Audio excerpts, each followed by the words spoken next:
Amigos of the bay will be rolling shit.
Amigos on the bay will be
What the fuck is this music? It's Christmas music. Hold on, give me 10 seconds. I gotta work around.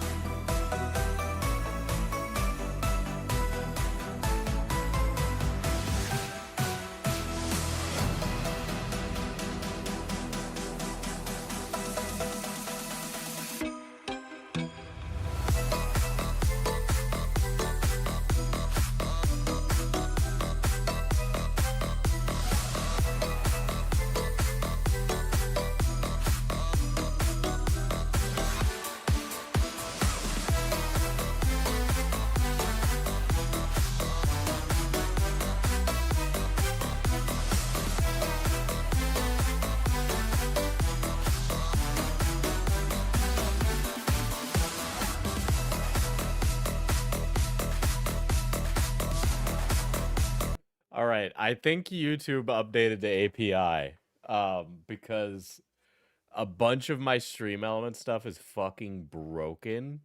Yeah, that Christmas music was kind of hitting, I'm not gonna lie. It was kind of fucking it's kind of fucking gas, dude. I'm not it's kind of fucking gas.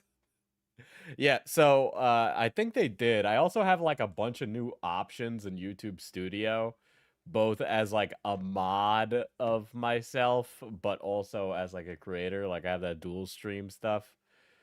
Well, it doesn't even matter because I am using Atom with OBS right now in this moment.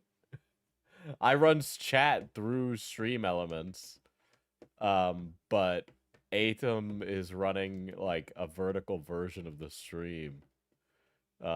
So there's that. I always take I have like an entire vertical setup because I'm already prepared to like dual stream.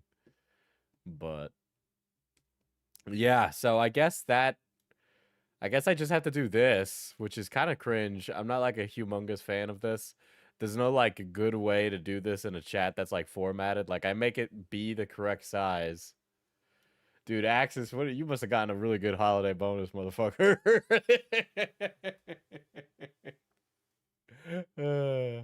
Thank you. I don't even think that the as stream elements dono sounds are gonna show up because I think everything is fucking broken. You know what's been happening is that I'm waiting for the union contract signing bonus. Based.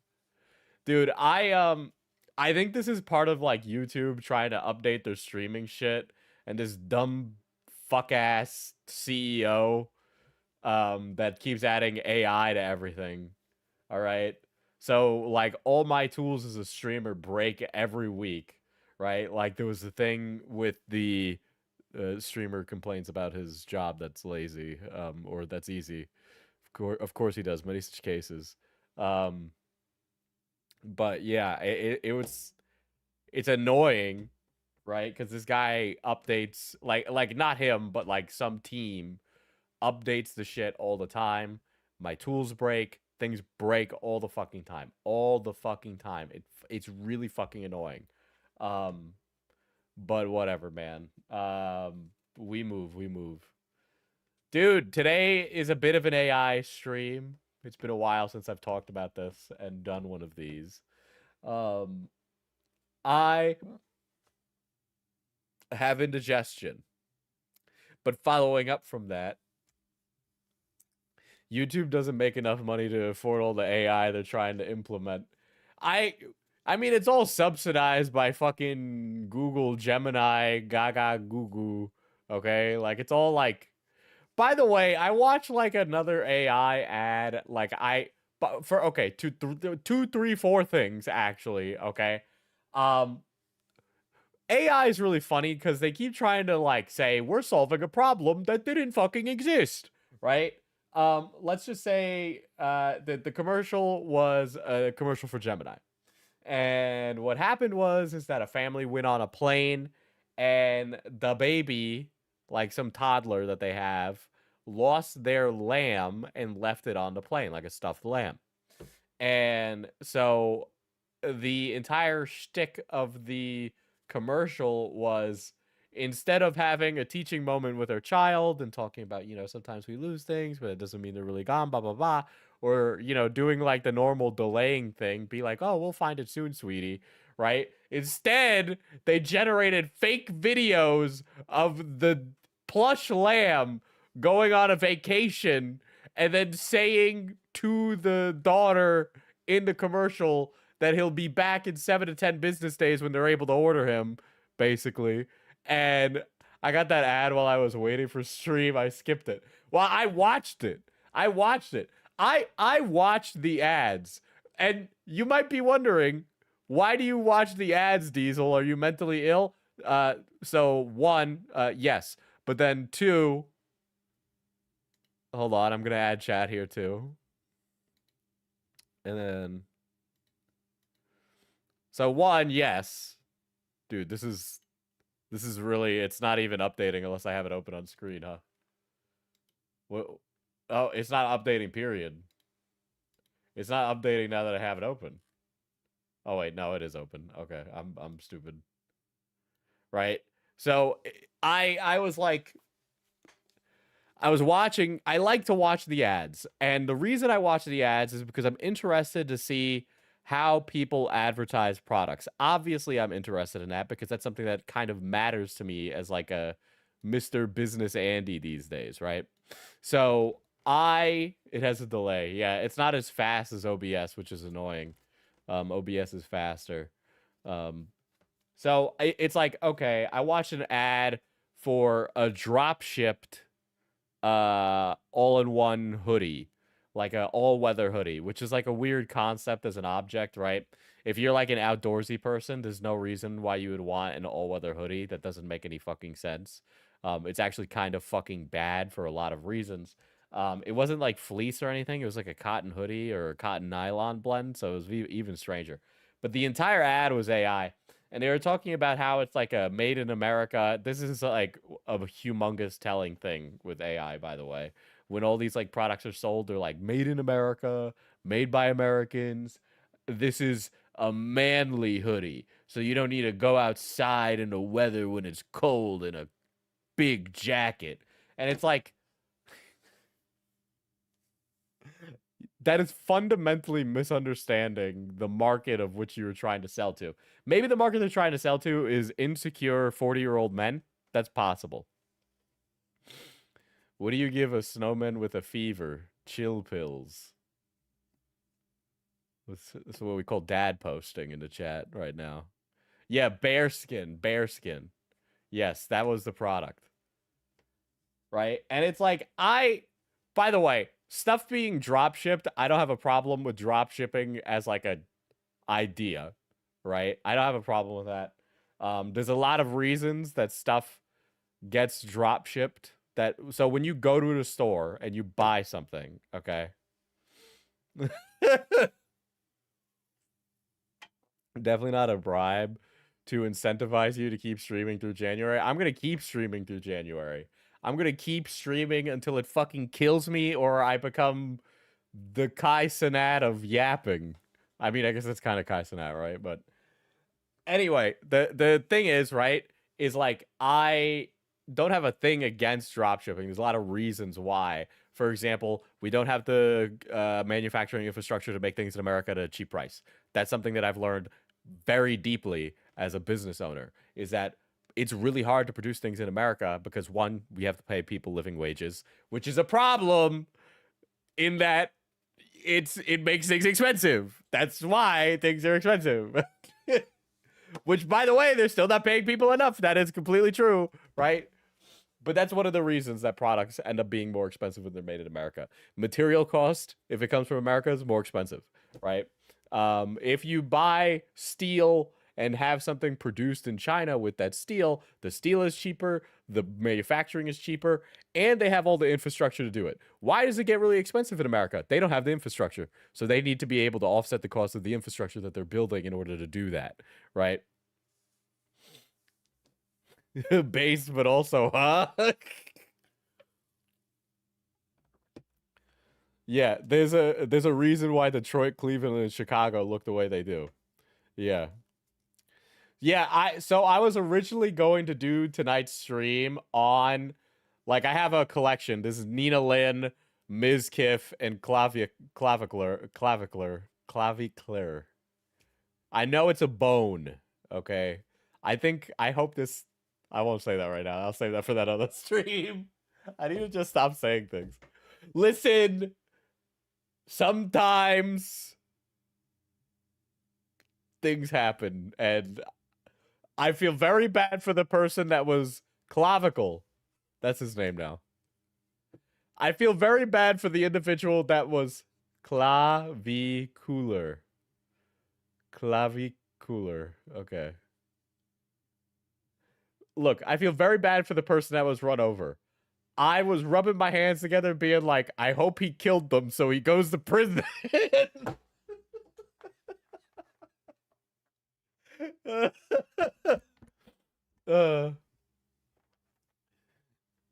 Right? So there's a lot of reasons why things are expensive. A lot of times when you go to Target or Walmart or any of those big box stores, 90% of the stuff that you're buying in there was made in China or Mexico. Now, those places make very good things. It is not a sign of it being a cheap item. In fact, if it's a Chinese good, I'd argue it's actually being better produced than an American good. I think the Chinese are outpacing us in manufacturing. I think they do a much better job than us. Diesel, you're being too base. They're gonna cancel you, man. Bing chilling. Whoa, Diesel. Did Xi Jinping just pay you something? Is that why you're saying these things? No, I mean, I that's what I do think. It's a shame. It is what it is. But like, it's just how it is these days. I think we should stop decrying the Chinese manufacturer for they do a better job right now, and you know, maybe we should stop outsourcing all the labor. But I will also say that what we're doing right now is not working either. So this is not an endorsement of our current pedophile in chief.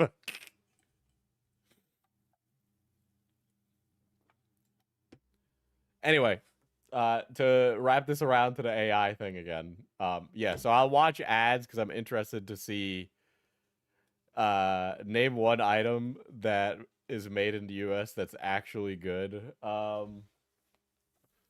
I don't know because I think if I like looked at everything in my room right now, very few of the objects in this room were manufactured here in America.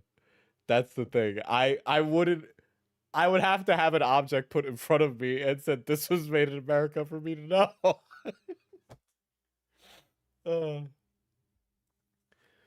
But then to add on to that, right? So I'll watch the ads. The bearskin ad was one of them, right? What was another one that I've seen recently? I saw an ad that was like some unk singing, and he was singing off key, and so it was just this old guy like singing, you know, and that was like, what is this? That was a weird one. I get a lot more ads on my TV. Diesel revealed as a made in America hater, endorses Chinese economic policy. Look, it's like I could either buy an expensive jacket made of the same materials or buy a dupe of the jacket made of the same materials for $50 less. It ain't like it used to be anymore. Obviously, Temu is like a fucking garbage seller, right? But like, guys, you should go. Is Diesel black or Chinese today? Jesus. You guys should go on AliExpress. The amount of times I've seen things on there and purchased things, and they come into my life, and I'm like, this thing is like an unbranded version of something I could buy, like in America. I bought a Uniqlo jacket. It was a puffer jacket.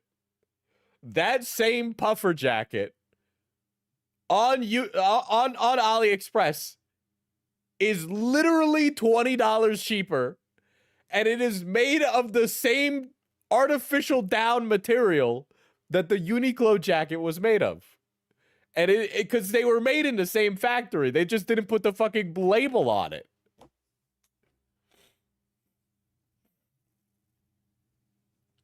Can we do an AliExpress buying stream? If I made more money, I would do that. That is not me asking for money because Axis has funded my bills for the month, okay? By the way, Diesel, check your throne. Okay, you know what? I haven't checked throne in a while. Name your price. That was him asking for money, chat.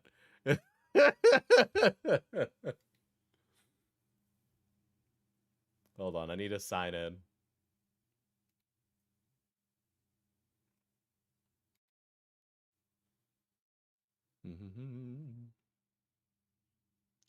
I don't even know what the fuck is this garbage on here. What did I put like a bunch of stuff on here that I don't even use.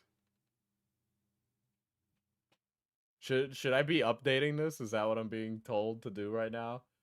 I gotta get this maid dress off of here before somebody purchases that. Thank God it's unavailable.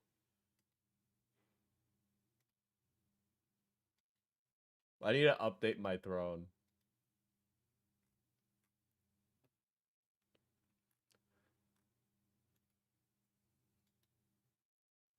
Hold on. You know what's funny? Now that I have a store, I don't like most of these things I can get from a manufacturer, so it's not like I don't want to press you people for bread in that regard.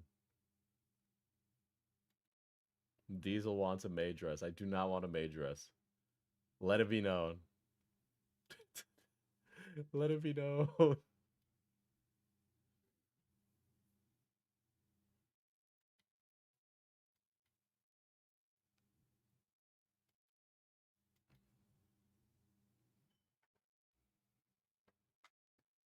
Let me I need to add things to the throne. I can't even go, "Hey chat, let's look at the throne together."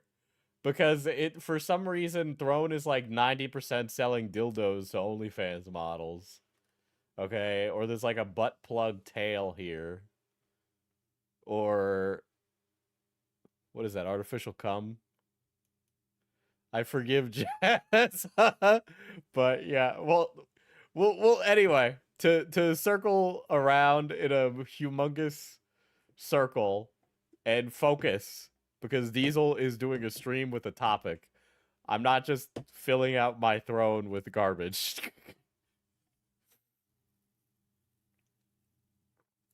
But I probably should update it. I think I will. I think I'll update it. Honestly, chat. No, I won't say that. I won't say that. Give me the throne link. Diesel needs a major ass. I got you to thingy with all the dials. What is the where do I see that? Oh, what? What the fuck? Dude. That's actually really sick, actually. This will actually be used. This is actually really fucking helpful.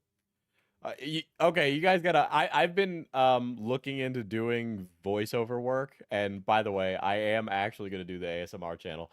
There's actually a bunch of things I want to talk about. But I'm really desperately trying to stay on topic. It's a problem. I have a problem. But this is actually super sick. Thank you so much. I can't wait for this to come in. This is really actually super helpful. I actually needed this.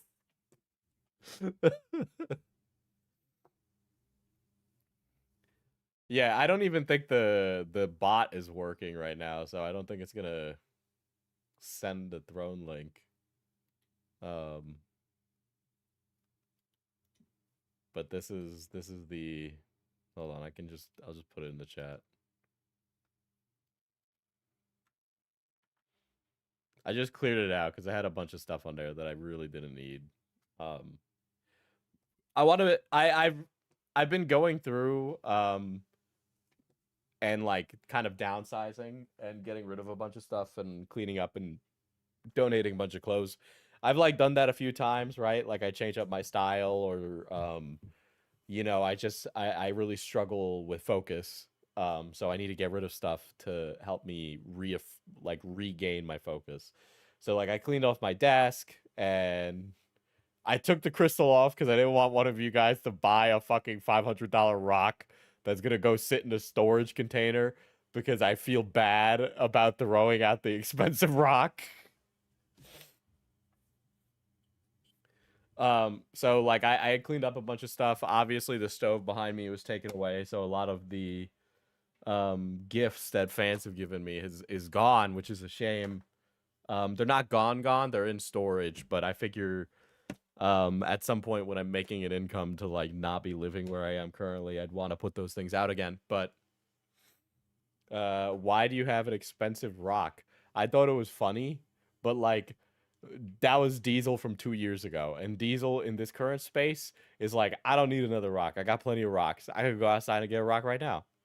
It says your wish list is empty for me. Yeah, because it is empty. I don't have anything on it right now. I couldn't. I just didn't. It was like a $10,000 rock. Yeah, it was an expensive rock. I'm not gonna lie, it was an expensive rock.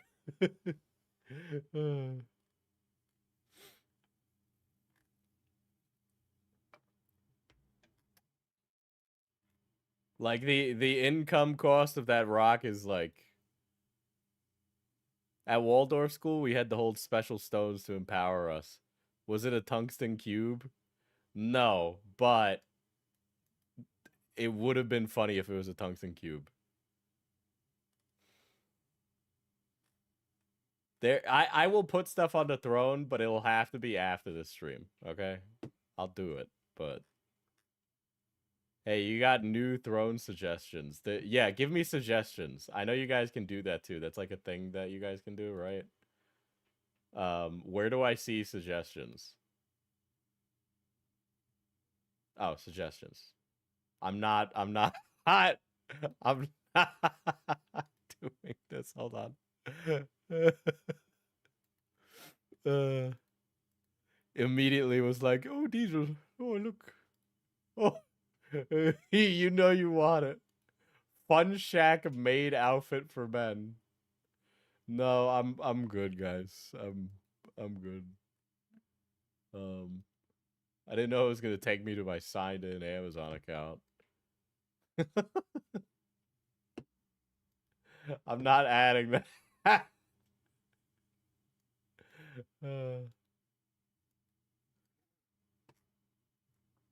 That's a great suggestion, though, I think. You know, I'll enable surprise gifts.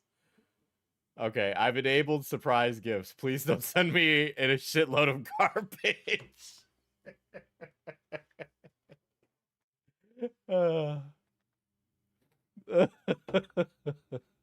I know enabling surprise gifts is immediately going to be a problem. There we go. I've enabled that.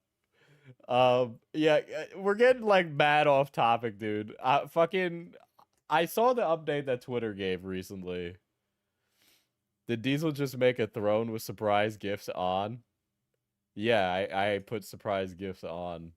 Was that like a bad idea? Am I like missing something? Am I gonna get like something weird in the mail now or? But yeah, I was irritated that Twitter had I don't know if I should regret it now or not. Should I be regretting it, Chad? Am I like giving you too much power? Is there something I should know? We're just gonna get to the fucking video because clearly I can't lock in today.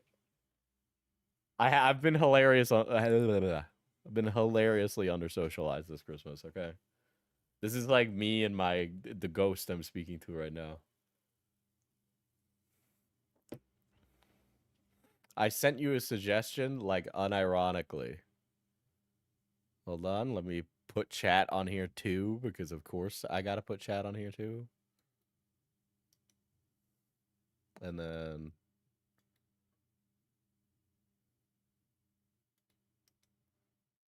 we'll add source, window source, chat window. There we go. Wow, I can't fucking see chat at all on here, but that's a problem for future Diesel. There we go. We'll just do that. There we go. Sure. It's this is so unoptimal, actually. Why you on a logo ball? On a yoga ball?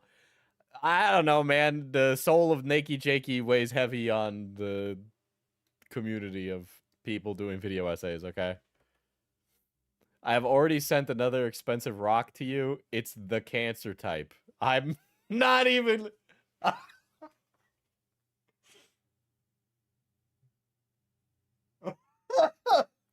Okay. So, as I covered recently, chat, Jazza and Shadiversity had at it on Twitter.com. Shadiversity called out Jazza in like a thinly veiled, vague post talking about how he was being ostracized from his extended family by Jazza. And throughout the course of that, Jazza reveals how much of a fucking piece of shit Shad is, and basically Shad shows his ass, right? In that argument, Shad lost, all right? Since that time, Shad hasn't said much, but neither has Jazza. And I don't think these two things are directly correlated, though I do think that it was influenced by Jazza's brother, Shad, being who he is. I think a lot of that kind of runs through the energy of this video. I think a lot of these changes on a position. So, by the way, I think you can dignified and in a reasonable manner change your position, and that's okay. Some people, and to be honest, for me, when it comes to AI, I don't want any of my physical products that I buy or digital products that I buy to have AI in them.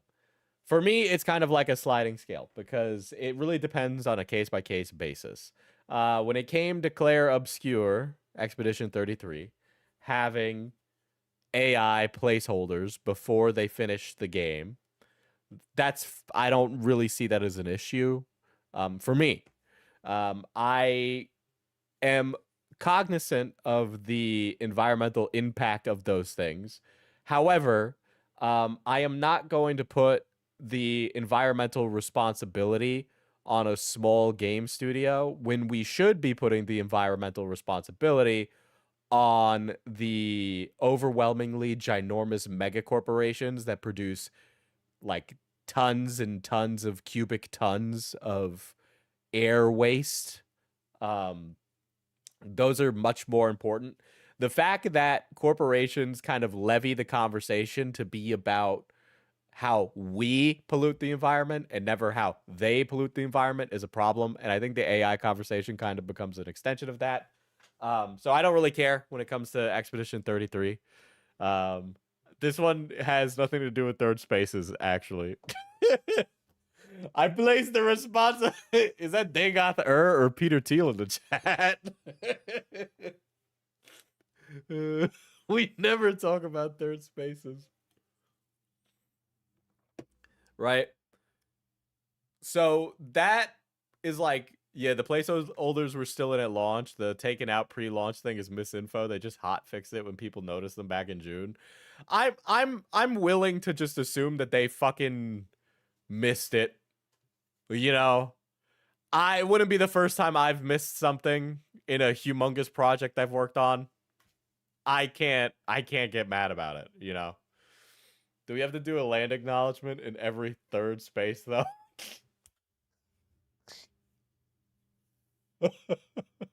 Yeah, actually.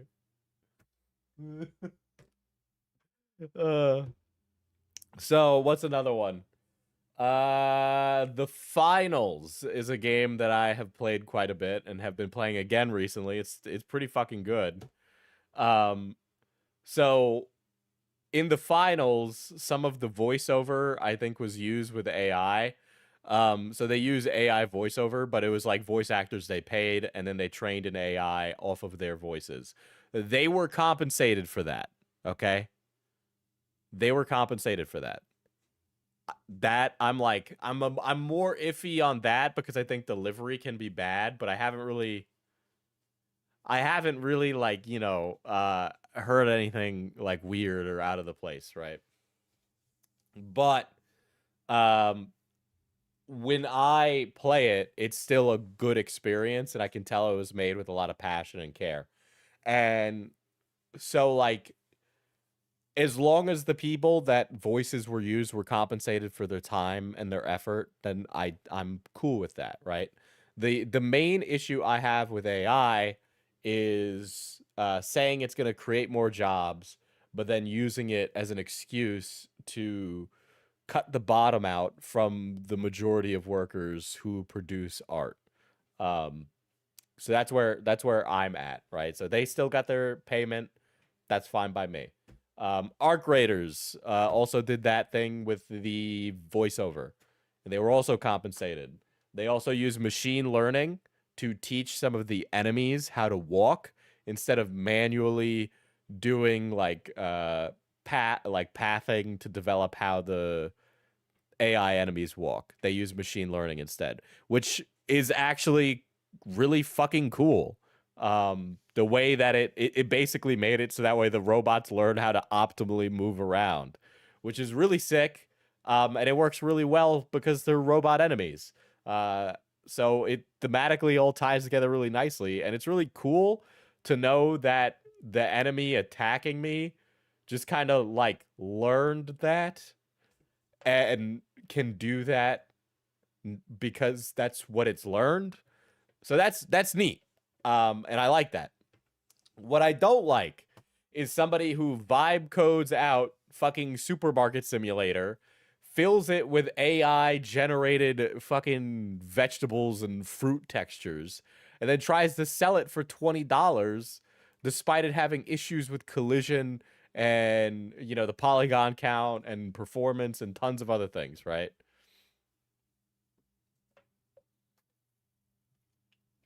So that's where I have like a humongous problem, right? Because they're clearly trying to take gullible people and sell them a product that they don't realize is bad until it's too late. And I do not like that, right? I have gone to buy things on Drive Through RPG because I understand that the market for this stuff gets undercut by piracy all the time, which I'm not against at all. But I'll go support if I have the bread, right? I don't think people care about most forms of the AI stuff. It's the generative stuff that people have an issue with.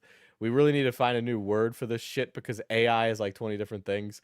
Yeah, that's a really great point, Axis. It is. And it's very frustrating because you can't like have a discussion about it because when I talk about machine learning, people assume that machine learning is the same thing as generative AI. We can't talk about fucking any of that shit without somebody else saying that it's something else. Um, and that's just, and I honestly think that was deliberate by a lot of the guys at the top. I think Sam Altman did a great job of trying to woo people into thinking that AI is something more than what it is, okay? But generative AI is just say Gen AI. See, but even because this entire chat is going to understand the specifics of what I'm talking about. But if I walked outside and like polled 20 people, I guarantee you they would not be able to quantify what it is. All right? Because that's just where we're at. And it is a problem. Anyway, all this to say, Jazza doesn't put out like physical products that he's sold or digital products that he's sold with generative AI, right? Dot dot dot. However, he has been positive to kind of middling on the concept of AI. He has given positive coverage of it, which I don't think is necessarily a problem, really. I think if you want to talk about it as like a look at this weird thing, that should be okay. It used to be okay, but times they have changed so much, now it's not okay. Um, to add on to that, while his team is small, it is a very small team. The tabletop time folks, of which they work under Jazza, produced a tabletop live play. And in that live play, the character artist is the only artist, or it's like one of a few artists. But the artist focused on making the character art. And they would generate a background in AI, and then the background was like blurred out because it had like a Gaussian blur over it. So that way you see the character that they've drawn, and it's a portrait, and behind it is like the Gen AI, and you can't really see that. And that's how they would use AI in that. So they did use AI in the past, right? Now, someone made the joke, Diesel, you're an artist, earlier in chat. To add on to that, my opinion on YouTube videos with AI is as follows, right? YouTube is very lowbrow. This is lowbrow art. You're never gonna get an Emmy or an Oscar. There's never going to be a real award show. The streamer awards don't count. There is no pedigree in this. It falls into the void of content instantaneously. All right. What Jazza used in those in those tabletop time videos, I personally feel is like very minuscule, and it's not. There are more important bugbears to dedicate ourselves to. Okay, there are more important issues to focus our energy on than that. I think Jazza has done more than enough for the community. I'm not saying that I think it's fine that he did it. I'm just saying that I don't think it's worth people getting up in arms about it. And some people really, really got up in arms about it, and I think that was a humongous waste of time and energy. But that is a many thing on the internet, right? So his opinion has gone from this cautiously optimistic, I think is the way to put it. He started as a cautiously optimistic person about the possibilities of AI being able to do good things for society, myself included, right? Because the idea or concept of these things providing medical advances sounds really great. But that seems to have not happened. It seems that they just want to remove any means possible from pursuing the human experience, okay? But that's where it's been, and where it is now is that Jazza is much more negative on AI. All right. But he has a whole video. He's going to talk about his thoughts, and he's going to compare his thoughts now from his thoughts in like 2023. Which 2023, I know that it doesn't seem that long ago, fucking 2 years ago, nearly 3. It is a completely different world now than it was then, at the pace that it's going. I've wanted to talk about AI for a long time, and I haven't quite known how. My last attempt was unclear and dwelt very rigidly in the grey area. And in the months following the release of that video, I've come to realize and accept that there really isn't much of a place for a grey area in this conversation anymore. So right up front, loud and clear, let me say that I am against the use of generative AI in the production of art and content. And I want to also clearly pledge that I and my team will be committed to producing art and content without the use of generative AI. And let me be very clear, which, by the way, I think it goes the same for myself and the MPT team, of which there is a team now, which is really fucking crazy. I mean, they're mainly like the homies, right? But yeah, no, it doesn't happen with us either. the products that I have ever released or sold have ever used or touched AI at any stage in their production. They have Which is also true. You know how I can show you guys, right, why this is true. Hold on, let me get something.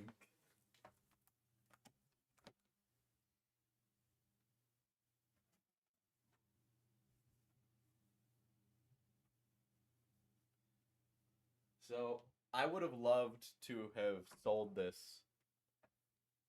to the audience online. So that way we could, you know, one, get some playtests, and then two, also kind of like show you guys Diesel is working on the book, and Diesel's not just filibustering for a billion years, because when it comes out, this thing will fucking come out. So I took 40 pages of the book I'm making, and it's this. This is a zine. Now, I've tried to hide what you might notice on the cover. And so this is the official title of the book. Okay? But you might notice that there's a weird thing in this cover.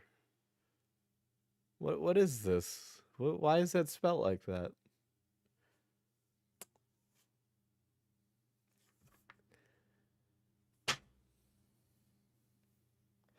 So,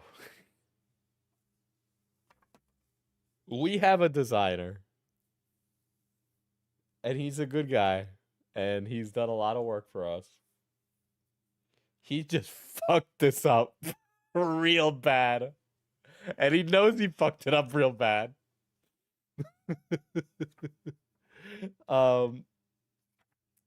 Because I have over 200 of these, and the cover says cryptids of the untimeed West. And I sent it to him. My brother proofread it. He never noticed. So I spelt it untamed, by the way. Okay. My brother sent it to the guy. It said untamed. The guy looked at it. He had a rough draft.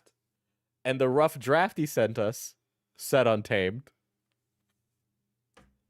We sent a digital rough draft to the rest of the team. It said untamed. And then he sends us the final, like, he has to, like, do the bleed and, like, a bunch of edge stuff. So that way, when we send it to the printer, it comes out okay. And, when after like 4 rounds of proofreading and we were certain of everything, we were like, okay, can you send us the version for the printer?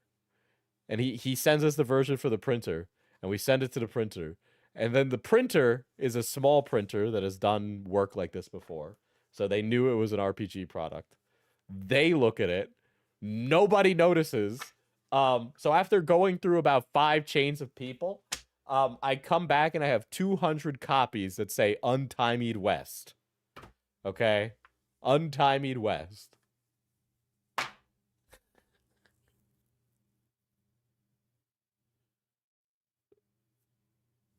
Anyway, you know that no fucking AI was used in this, because if we used AI, it would have fucking spelled untamed right. There's also some other stuff in here. I don't think this has been shown yet, so I'll show you guys. Shout out to Cat, by the way, who's the artist. But, like, the stat blocks are, like, mad weird. So we need to change those. This is, like, not correct, so... But yeah, there's a sawhorse. Sick, right? It's an untimeed list mistake. Yeah. So he fucked up that too. He knows what stat blocks look like, by the way. Anyway, we have a new person on it. All right, we have a new person on it. Smaggle Daggle got a membership. Anyway, Mercy, thank you for the 5 gifted. Very base, very poggies. I sent an autistic DM. I am sorry.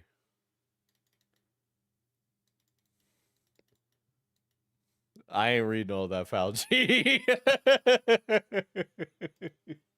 Fauci, can you do that, but as like a 30-second TikTok, and then on the top it has some Subway Surfers gameplay, and then get back to me. You know what's funny about this? I've sold copies of this to customers. None of them fucking noticed the spelling mistake. People only notice the spelling mistake when I point it out to them. By the way, the rest of this, I like double, triple checked. Hal double, triple checked. There's no fucking spelling mistakes in it. This is the only fucking spelling mistake that made it into the print. Wins Hal stream. I don't know, chat. You guys should ping her in the Discord server and ask. This is why I need to be successful, so that way I could have a Hal stream where she's like sitting on the stone behind me, you know? Talking about AI as application in medicine, and I am insane on things. I am interested. Do not ping creators. Diesel's breaking the rules of his own server.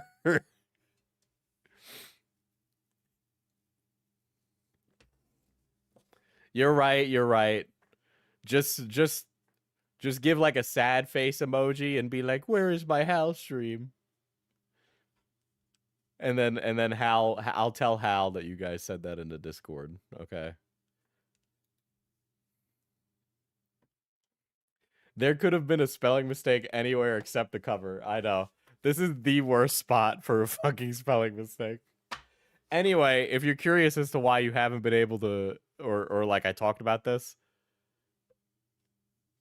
this is why I haven't been able to sell it, because I'm not going to sell it with a spelling mistake on the website. I'm not going to do that. But I have so many of them, we put them out and we were like, what the fuck? The spelling mistake spells AI. This is all Cat's art. We have some other artists. I have a shout out to my homie Mike, who's making like he calls it a friend slop game. You have Mike, Mishi, Toxic, and Cat, who have all worked on it. And the cover's done now, and there's a lot. And painstakingly handmade by me and my team over the years to empower artists. In that vein, I'm having a sale for the next 3 weeks, 50% off of all digital products on the jazzastudios.com shop. To be frank, this sale is motivated by the fact that I and my staff are taking a break over the holiday period, but we all still have bills to pay. So it's of Google's AI clip art experiment. In 2019, I got very excited and amused by what were essentially the case. See, there was like a lot of cool stuff back then, right? Like there was a lot of whimsy with this, right? You guys remember that website, thispersondoesnotexist.com, and it generated like a person using like the NVIDIA GAN beta, you know? Abilities of AI art tech demos, rudimentary and broken at best. It's probably fine, man. I cut my teeth on World of Darkness, and they had an egregious layout and spelling errors to get through that kind. Yeah, obviously. Like, I know the final book is going to have spelling errors because it's going to be like 300 pages. And I also write. So, I need to talk about this in a video because I saw Jay Schlatt talking about quitting. And I resonate with why. But I have to write for Mana Potion every week. So I wrote 2 Mana Potion scripts. I need to write a 3rd one this upcoming week, even though I'm supposed to be off right now. I need to be a host at the store. So I need to DM games. So I need to take notes and write that too. I need to write an FPS Diesel script. Those are really long. The fucking production is really complicated on those. Every time I put out a video, I got to do something that kind of raises the bar because I'm chasing like a documentarian style that does a lot. And so research is important because if you fuck up, that's a big fucking problem because God knows I've fucked up before. That's a fucking problem. And also to like learn new skills for the FPS Diesel videos. I got to write the book. So I have to write. I write a lot of words a day, and it is very hard not to fucking do like it kills you. It kills. I know this is an easy job. I'm not saying I don't have like a fucking sick job, but like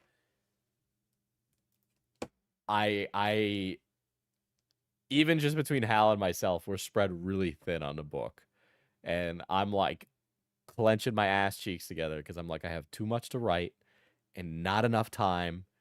And I can't be 100% locked in 24/7 because that's not how human brains work. And in the following years, I kept my eye on AI because I was really interested in this new intersection of art and technology. Then in 2022, DALL-E 2 came out, and that's when AI started to gain the attention of the wider public. It was still very rough around the edges, but at the time, it really showed a lot of potential. This was the golden year of AI art, simply because the novelty was compelling, but it still wasn't good enough to feel... Is this an apology stream or something about me talking about doing too much, or...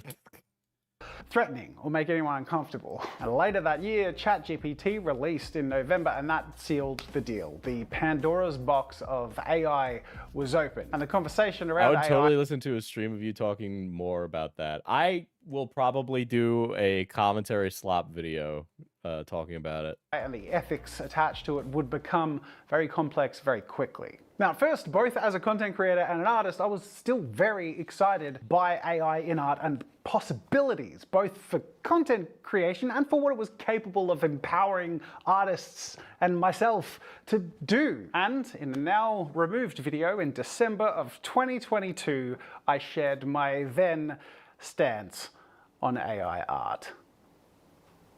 This is hard to watch.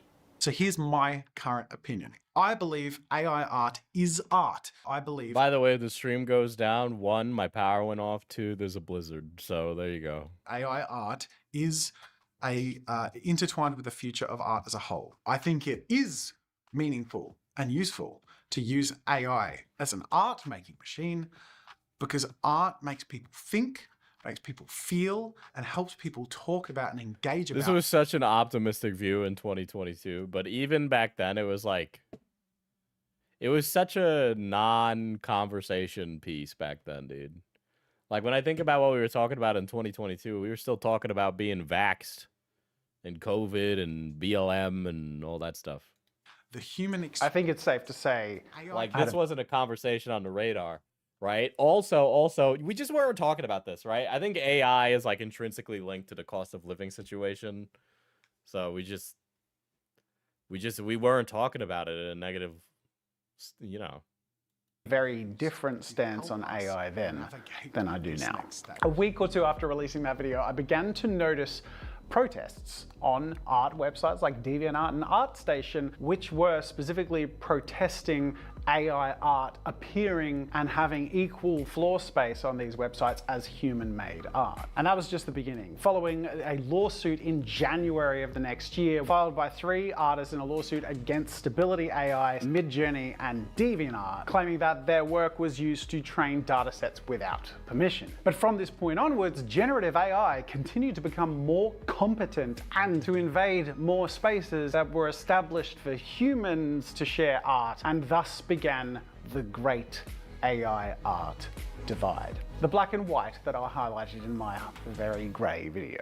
Is training generative AI art models theft, or is it just superpowered learning? Can AI artists legitimately be considered to be artists, or are they just self-glorified text prompters? It quickly became clear to me that there were layers of this that I didn't yet... It's really hard to watch this and not go, how much of this is about your brother?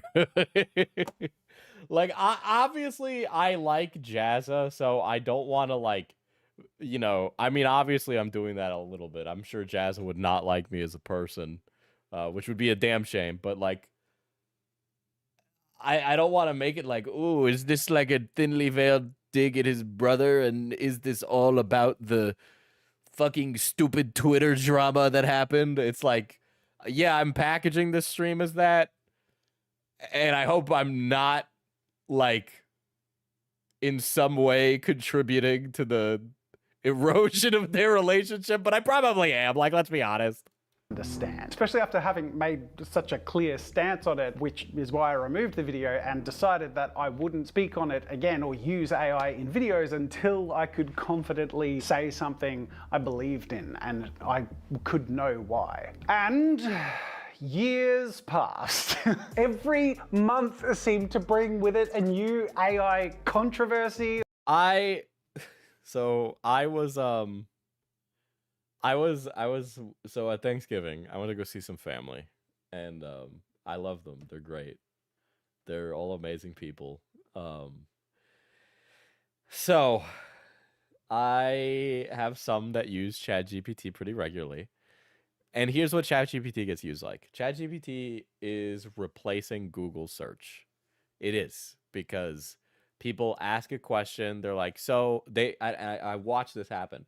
So what is the thing that does this, like this, to this, to this?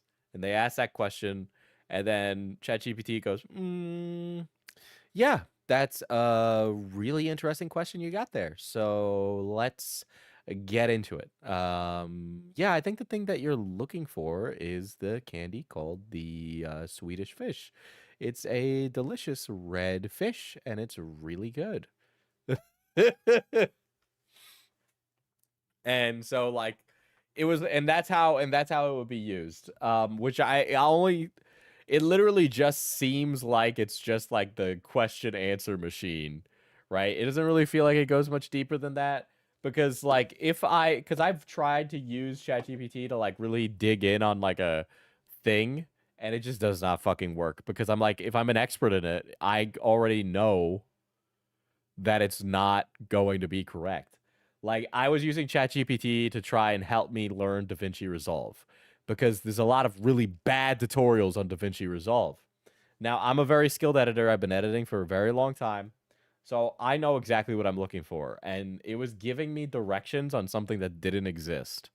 And I'm like, you're wrong. And it's like, yeah, I'm wrong, but let's try that again. And I'm like, and that's where I was like, I don't need to use this. I guess I'll just raw dog it and try and figure out how this works. So all this to say, Thanksgiving comes around, and I think they could tell I had like the Swedish fish is an example, but I think they could tell that when they showed me what they showed me, I was not happy. And it was very clearly hard for me to hide my disgust. But there's so many pictures of me online. You could ask ChatGPT to generate an image of me, of FPS Diesel, and it will work. Like, and so they generated an image of me as like a fucking Kellogg cereal vampire.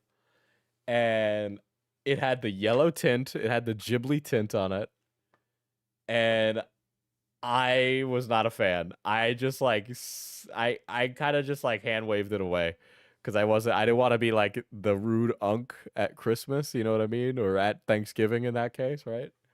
And then it was also like an AI generated image on the fridge of the refrigerator that I was at, of some of the kids. And my brother looked at it and he shook his head, and I looked at it and I shook my head. But like, what are you gonna do? Like, what, are you gonna be an asshole to your family and be like, you shouldn't have a picture of your children if they were drawn in Ghibli style. You should be told that you're wrong. It's like, like then you're just a dick. All right. I asked Akinator if he knew you, and he didn't. Bro knows everyone. Yeah, you were a stranger. What a shame. But yeah, it's like, what are you gonna do in that moment? How does it feel to be part of the machine? Beckett's also part of the machine. Beckett found out that he was in the ChatGPT training data.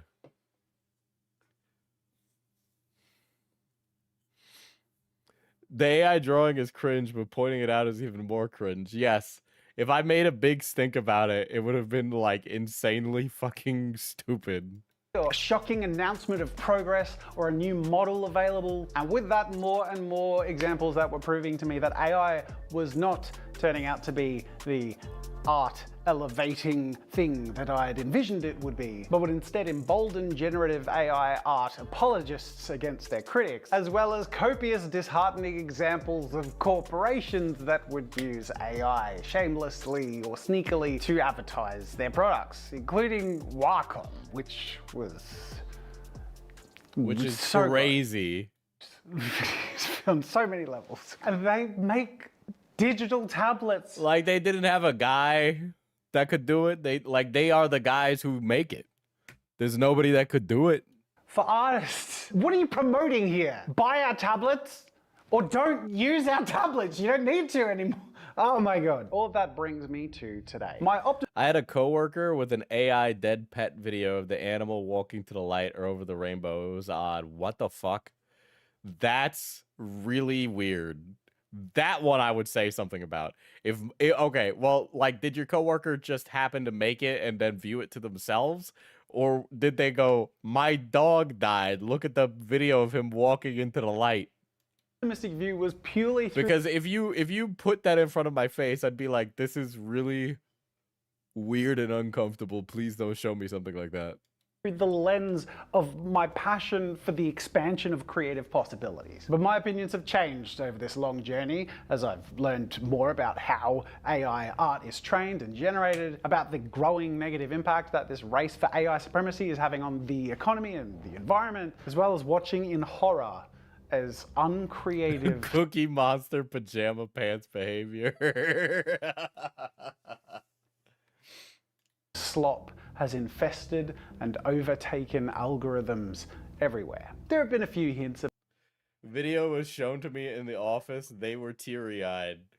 That's really... I don't even know what... You just have to kind of just nod your head and go, I'm sorry for your loss, right? Okay, I don't know. It's two things. Like, I don't want to be the guy that's like so dedicated to not harshing the vibe that I let people get away with something that's clearly not okay to do in public. But then, like, conversely, that person is clearly going through it. So, like, now's probably not the time for that one in particular.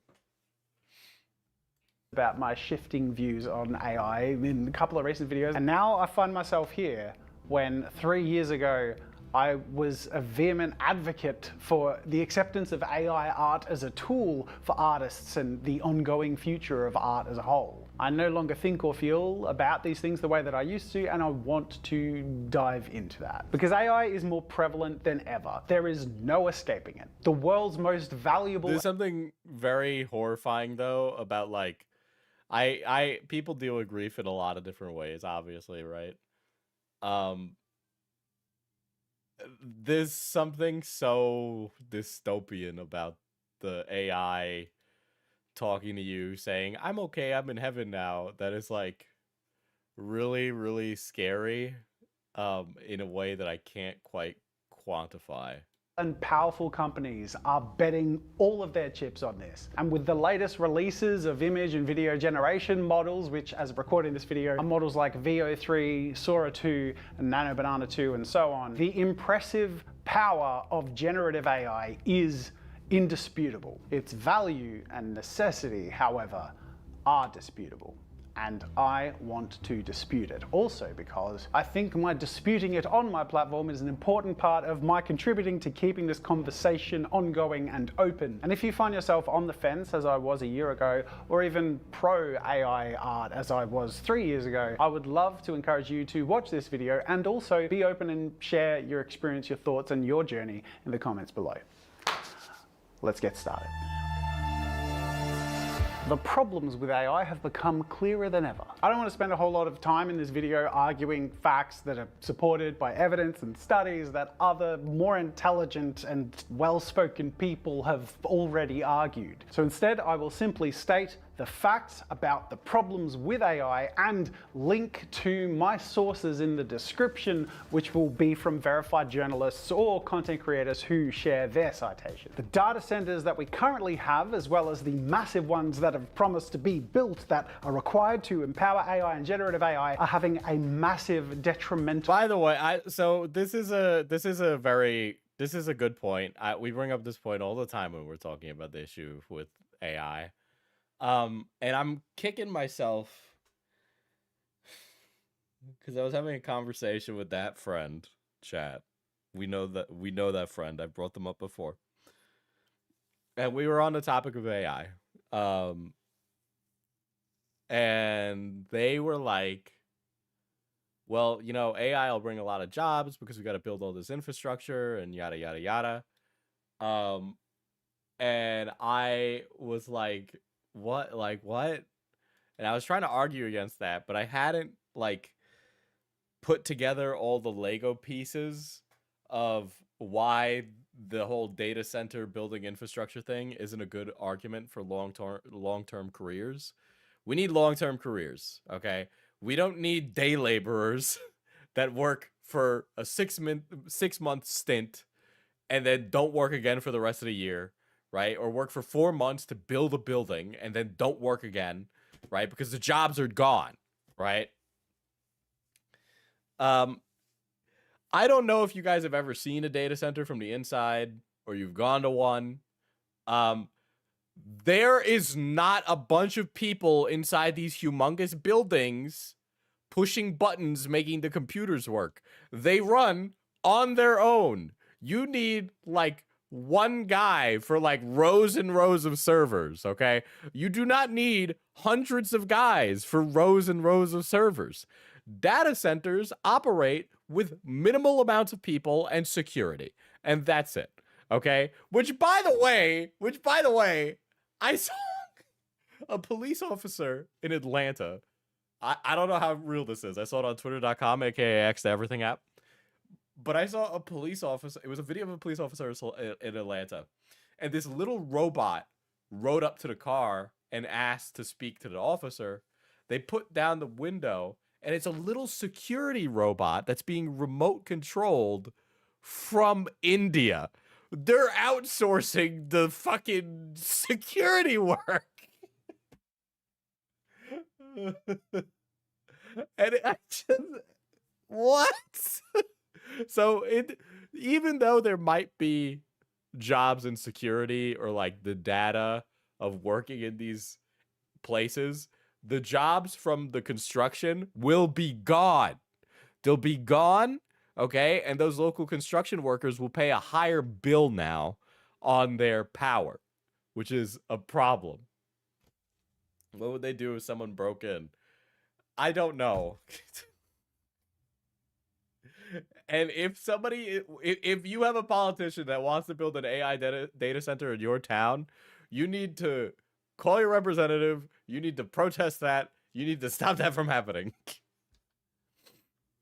Global impact on the environment and on local people's wellness and on the health of nearby populations. AI LLMs like ChatGPT pose potential risks to health and well-being of people that haven't properly been safeguarded against, particularly the mental and psychological safety of youths, which is exacerbated by increased cost of health insurance, psychological therapy, medication, and treatment, which has led to a number of growing cases of what's become known as AI psychosis.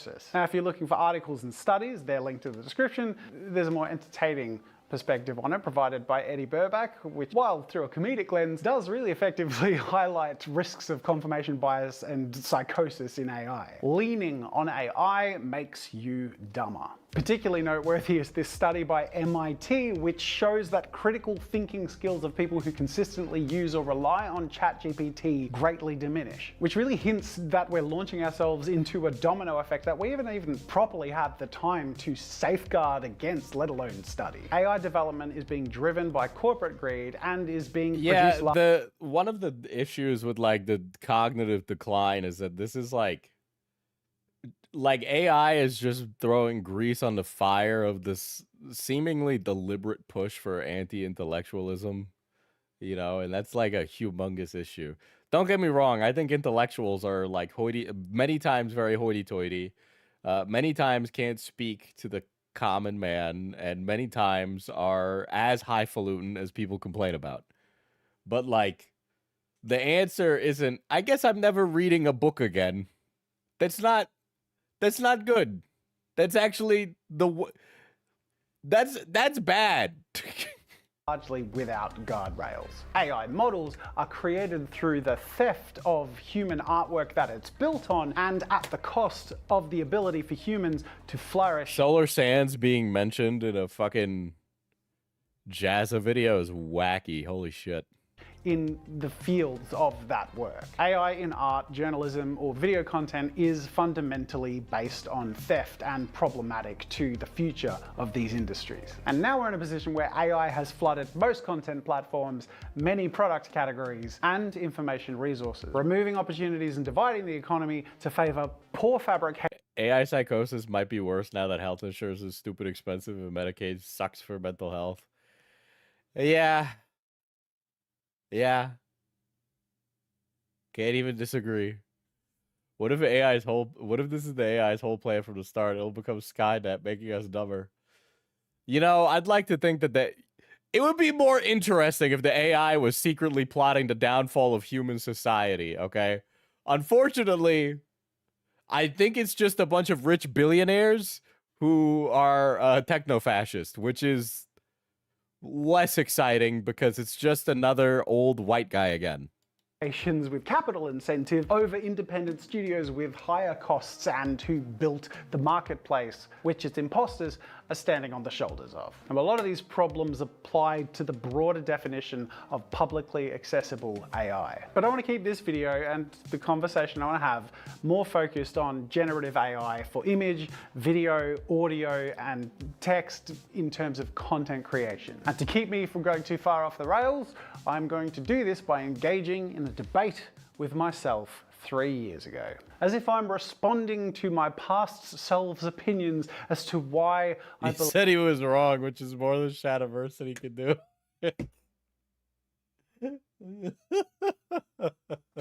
believe he's wrong based on what I've learned since and what's transpired.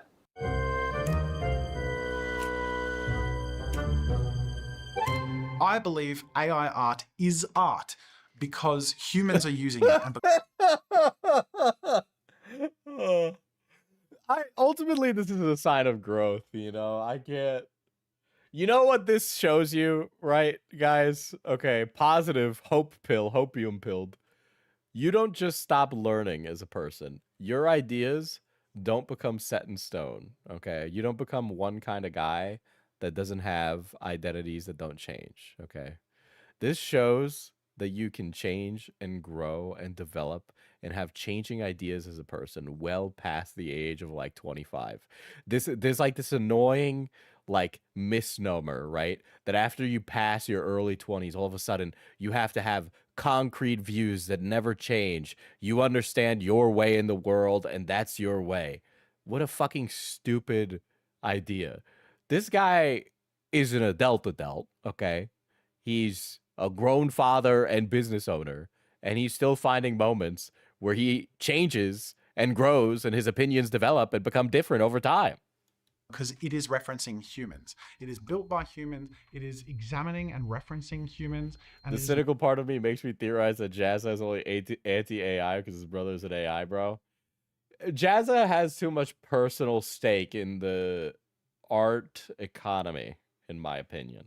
The hands of humans to use. No, me from the past, AI is not built by human artists. It's built by software engineers and coders who are largely employed by corporations that are motivated by market competition and capital investments. And at the end of the day, whatever power the AI models are capable of, whatever potential they can reach, is fundamentally built on and empowered by the hard work of the human originators of the data that it's trained on, which was gathered without consent.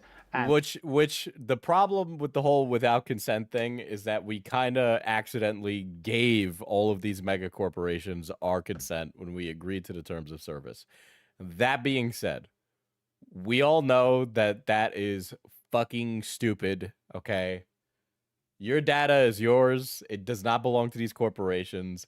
If we could go back in time, by the way, I wish we could go back in time and undo this, right? If I went back in time and knew what I knew now about what the future would become, I would not shut the fuck up about how valuable our own data is and how we're selling it away to these mega corporations for literally faster Instagram post.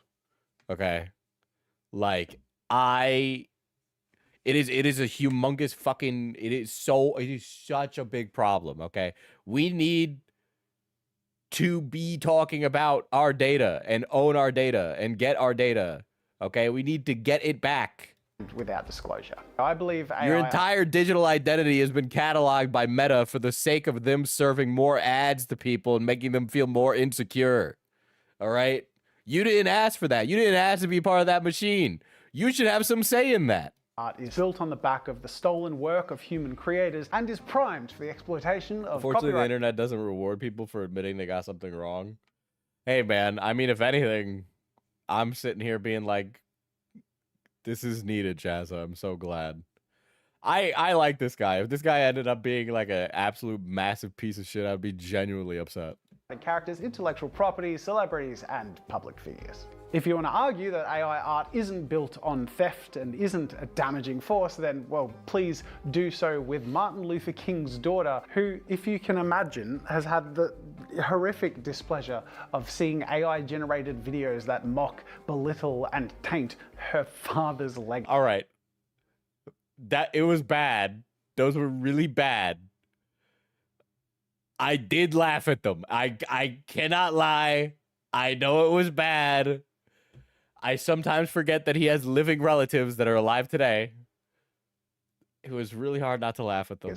I had a dream that we are not judged by the color of our skin, but by the clarity of our diamond. It's still funny. I'm sorry.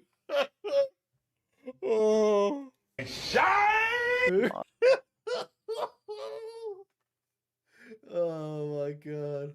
What if Johnny Dang was fucking Martin Luther King? Martin Luther King. Even if you can somehow convince her, you'll be hard-pressed to convince the plaintiffs of major lawsuits, both settled and ongoing, centered around the endless plagiarism enabled by these models. But regardless of whether or not AI art is built on theft... He was assassinated, Diesel. His demise isn't any... His demise isn't funny. Him saying he's got ice in his veins is funny. He was assassinated. Diesel, he fought for civil rights. I know, that was great. I think he did a great job. Diesel, you can't laugh at MLK or Charlie Kirk. Can it still be called art? Be valued as art? Is an AI artist truly an artist? Because they argue that their input shaped the outcome. Therefore, they are the artists. This misses a pretty fundamental point about art, which is also pretty hard to encapsulate or represent. Because art isn't art because it has achieved a certain technical outcome. It's art because it's a reflection of us. It pushes our own abilities, our own confidence. It allows us to connect to one another and to a deeper level than we can do without art. Art is valuable. I know, but people will call you a traitor or a hypocrite for changing your stance or opinion. So let me, I get where you're coming from. Unfortunately, this is the brain rot of both debate broness, okay? And these insular communities of which I exist in as a streamer, okay? That's not how the real world works. It's just not. I know people in these like communities, not mine. I think mine doesn't really give a shit. But there are some who would say that he's a hypocrite. And honestly, they are either young or just chronically very dumb. They're just dumb, you know, because your ideas change. That's part of being human. If your ideas don't, you're performing, okay?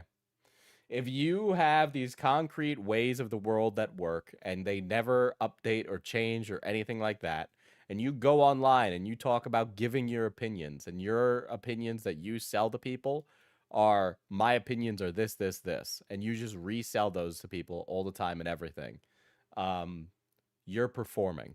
That's a performance. That might not even be what you actually believe.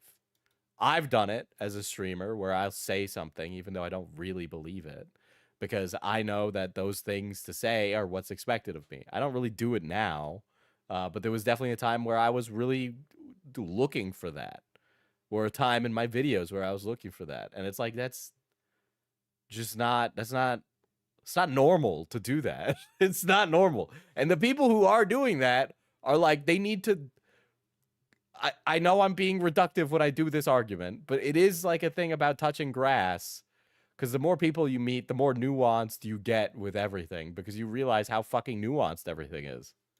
Because we as humans value the humanity in the story of art, the journey innate in the art, and everything that went into making it, that led to it being made, and why. I'm going to illustrate with an example from my own experience. Now, I make a lot of content. It's my job, but also at my core, I'm an artist. So my motivation is to create things. That's stagnation. That's deciding you're done, that you can't get better. Yeah. Things that I'm passionate about in the videos I produce. At every possible opportunity, I try and incorporate art and my passion and motivations into my content. But on very rare occasions, I make art that I don't make for YouTube views or subscribers. Earlier this year, I spent weeks on an oil painting for my wife's birthday. It's a recreation of one of her favorite photos of her favorite horse in a sweet moment interacting with our son. I didn't film creating this piece because that wasn't my motivation. My motivation was to create something that I knew I would be proud to give her, and in which I could push myself to the limits of my personal abilities to give my wife something that she loves. That's harder than it sounds, because I have painted a painting for her before. I did try and hit two birds with one stone. Yeah, and that's the difference between these two brothers. Jazza keeps growing. Shad's been the same man the whole time. Yeah, that's really fucking, that's literally grade A wife guy right there. Holy shit. We stand such a loving husband and father, dude. Italy and make content with it too. This is about like 8, 9, 12 years ago. She was honest enough to tell me that she didn't really like it. She's a straight shooter. She's an honest critic. Hey, do you want to come check this out? My wife has stepped in. Tell me if they look similar. That's pretty good. Not bad? That's pretty good, especially for your oil painting skills, which are mediocre at best.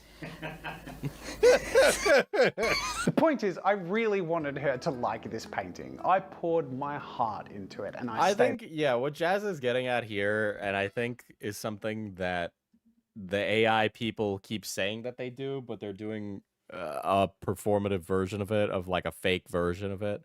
They say, you know, I put a lot of work in this. I put a lot of effort in this, because that's what artists say. I put a lot of work. I put a lot of effort in this. Right? Because art is the process of making something. The end result is like the final form of that, but art is you going through this thing from piece by piece to develop something over like that period of time, so that way you could tell a story, right? When you generate something with AI art, you don't go through a process. Your process is, I prompt something, and then I prompt something again, I'm done. And then that's it. That's not a process. There's a lot of labor and painstaking attention to detail here. You can't do that with AI art. And their response every time is, but I do. Because then I prompt it again. Or they're like, there is painstaking attention to detail. I go into Photoshop and I fix the AI's mistakes. Which, by the way, the things they're doing in Photoshop, very easy to do. Up late, and I fought for time to work on it. And like, if the thing with AI, if you spend 8 hours to produce a single image, you are defeating the purpose of that. You're defeating the purpose of it, because the purpose of AI is its speed and ease. If you take that out, you're just wasting 8 hours of your day that you could have spent learning to do the thing that you're having the AI do. When she saw it, she wept with joy. And not just because she considered it to be technically good, but because she knew that I put everything into it. She knew that it was the best painting I had ever made, and I made it for an audience of one. I made it for her, and about something that I knew she cared about. And she knew I cared about making it my absolute best. She knows how little time I have outside of work, and whatever time I do have, I usually dedicate to our family. So she knew I would have had to work my guts out to make something just for her. Here is the same photo recreated artistically through various AI models. The results vary in technical output and stylistic interpretation. Some people might consider some of these better than the one I made. But are they art? No, I cannot truly believe that any of them are truly art. Sure, they can be referred to as an artwork on the surface level, but there is no prompt that can replace my artwork. And the context and the emotion. This is really the conversation about human soul, you know, because there's something, when you do something and make it yourself, you put a little piece of yourself in it, you know. Impact that gives. A lot of uncreative people think creativity is a product when it's actually a process, and AI is a shortcut to the product they think creativity is.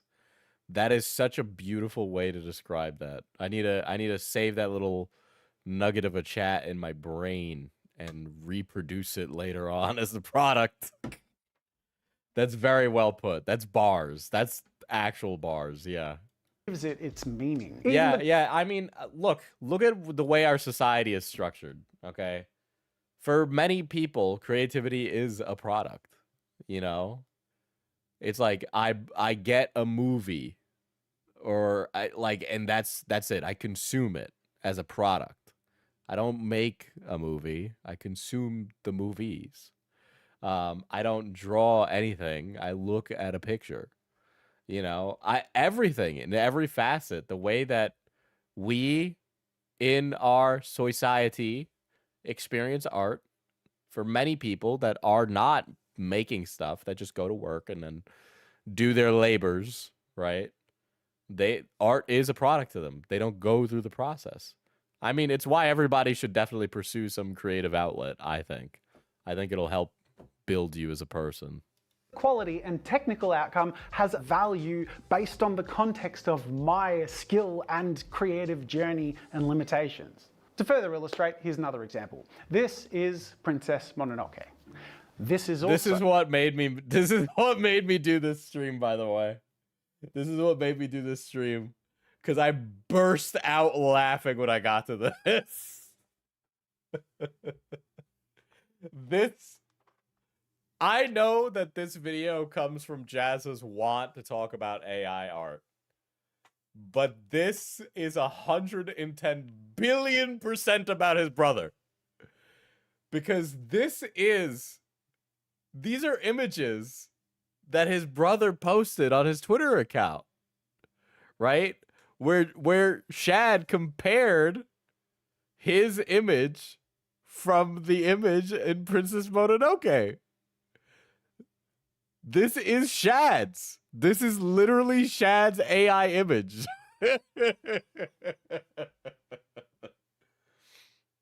Which, by the way, I mean, before, Shad clearly didn't understand Princess Mononoke, but...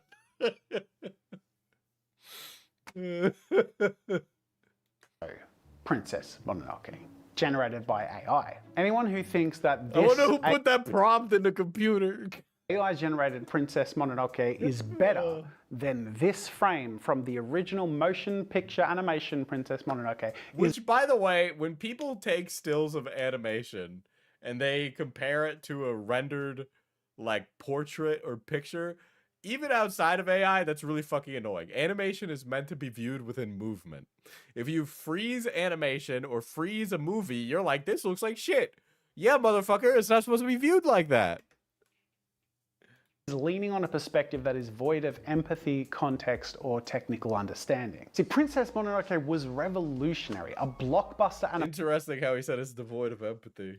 animation that challenged Disney's dominance, tackled nuanced and complex moral themes in a medium that, up until that point, was hardly seen as anything other than children's content. The AI Princess Mononoke is 100% unoriginal, derived from someone else's design, and generated from a foundation of other human artists' hard work for which they were not credited or compensated, and the result is technically flawed and uninteresting. Worst of all,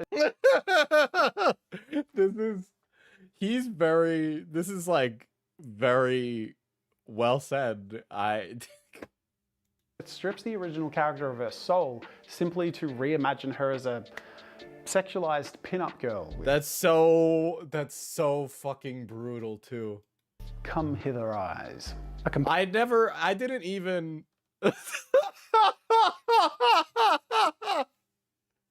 That's Shad's image. That's Shad's.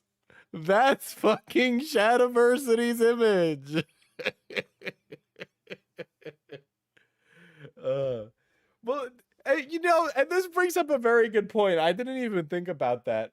But like the unpersoning that Shadiversity does with women that he generates with AI is fucking despicable, okay? He unpersons his wife and turns her into a sexual object. I mean, I'm not saying don't find your wife sexy. I would be finding my wife sexy all the time. But like, it's like you take the version of your wife that you look at with your eyes and you're like, that's a beautiful person. I love that person with all my heart. And then you turn around and you go into the AI machine and then you generate a version of your wife with bigger breasts and bigger hips and bigger butt. What kind of message are you sending? You know, like what kind of message does that send? What kind of message does that send to your children? First of all, because Shad's a father. Okay, I think he has daughters. But like, what is it? That doesn't even. Like the message that you send is like, oh, my dear daughter, if you want to get a man, you have to reduce yourself to being a fuck object that only exists to be railed. Like that's what Shad is portraying when he does that. All right. Oh, wife, I love you and you're so beautiful, but you would be better if your breasts were bigger. Like that's horrible. I don't know if he has daughters. I haven't seen a picture of Shad's family. I think I saw one while I was looking for an image for stream. But I don't know. Diesel, you have to find a wife in the first place. Listen, a man can have goals. Well, Diesel, if you loved her, wouldn't you want her to improve by showing her all the ways you think she falls short? like when we look at Princess Mononoke as like a character and as design, outside of the movie alone, right? There's a lot of like looking at that still frame from Princess Mononoke, right? We can determine a lot about her, right? We can determine, you know, she seems very self-assured. She's a survivalist.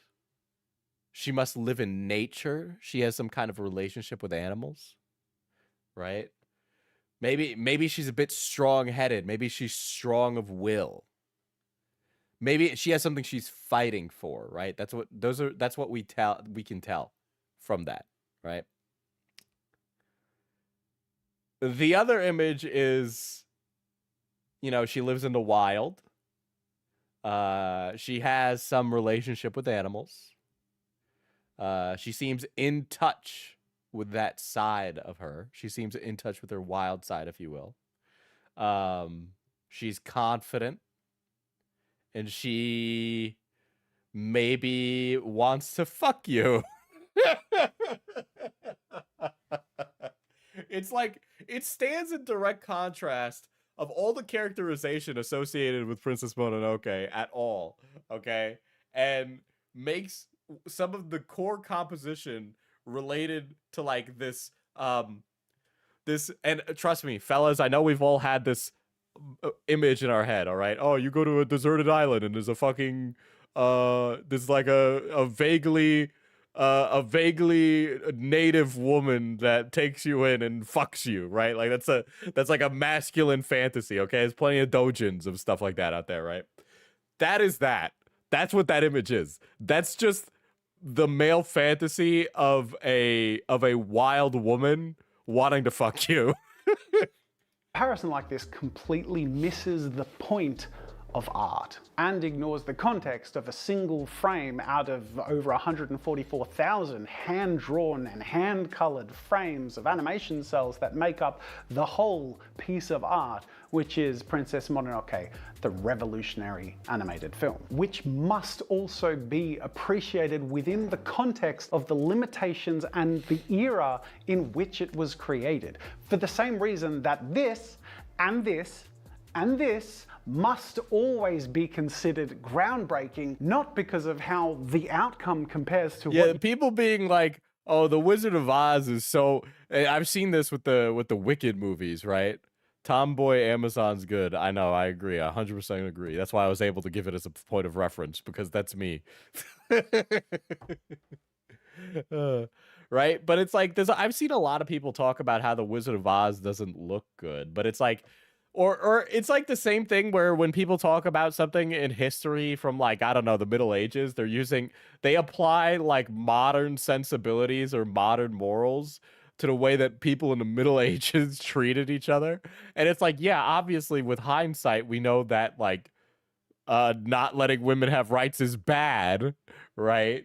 But like you gotta view these historical things within their context. You can't remove them from it. You're not gonna be able to have an educated discussion if you just go, man, it was bad. Well, look at those savages back then.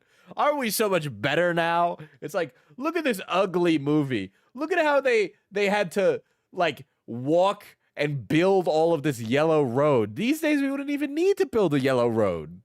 You can fart out in your spare time on Midjourney or Sora 2, but because of the genuine revolutionary impact these artworks have had on art and technology and society as a whole, producing AI art no more makes you an artist than playing Call of Duty makes you a soldier.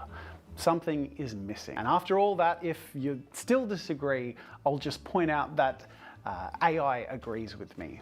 This is Google's AI definition of what art is. Art Yeah.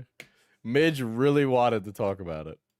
is the expression or application of human creative skill and imagination, typically in a visual form such as painting or sculpture, producing works to be appreciated primarily for their beauty or emotional power. And based on that definition and the previous examples that I provided, I hope it's clear to you now why I believe that AI art is not art.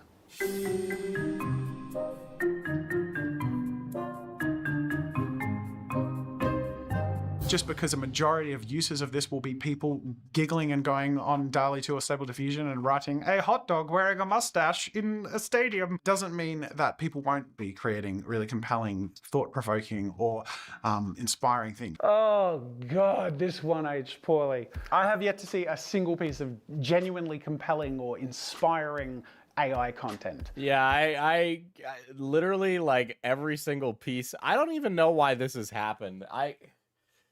I feel like there is like a universe where it's possible that it could have been used to make something compelling or like tell a message, but then maybe those people have just moved to making stuff with their own hands, which is probably for the best. But it's just like there's a lot of brain rot and fucking garbage. Let alone art. Artists become artists through work and time and the ability to absorb criticism, and through developing a respect for the understanding of the process, that becoming an artist isn't about the destination, it's about your commitment to the journey. And what I really just didn't understand at the time of my previously held beliefs in AI art is that the technology is inherently appealing to people who do not respect or appreciate the journey to become. Defending AR. Dude, I don't even, what the fuck are these fucking posts? This feels like bait. This all feels like bait. Okay. An artist. As a result, people who have developed their skills or appreciation for art. I fixed the Odyssey trailer armor with AI. Let me take a gander. I had to mute the discussing film account chat because they like spoiled something for me and I was so fucking mad. What the fuck is that? What the fuck is this? Why are they all... This is just not even the same place.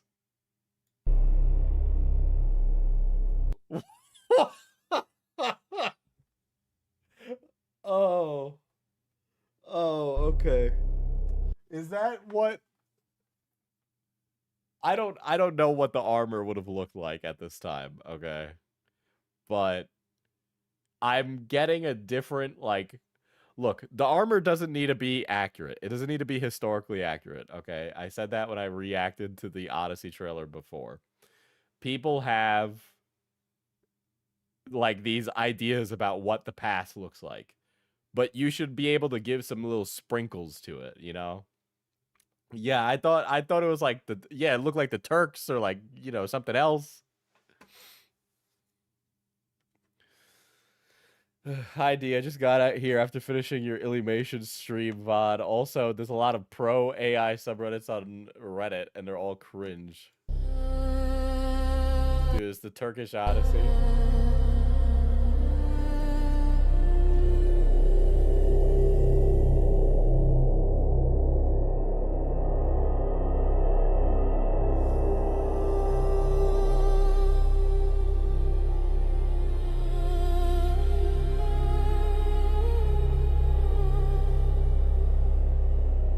It's like, it doesn't need to be historically accurate. I think what the Odyssey needs is one, more color. Two, like a smidge more whimsy, even if you're going to take it like deathly seriously in the Odyssey. It needs a little bit more whimsy, but maybe it's the trailer that kind of put me off. That it just felt very self-serious. It felt very Snyder. It honestly didn't even feel very Nolan at all. But this is not the answer. The problem with the Odyssey right now is not the historical accuracy.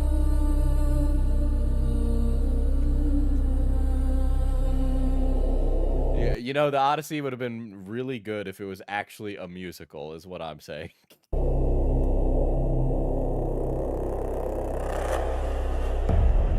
That looks fucking stupid.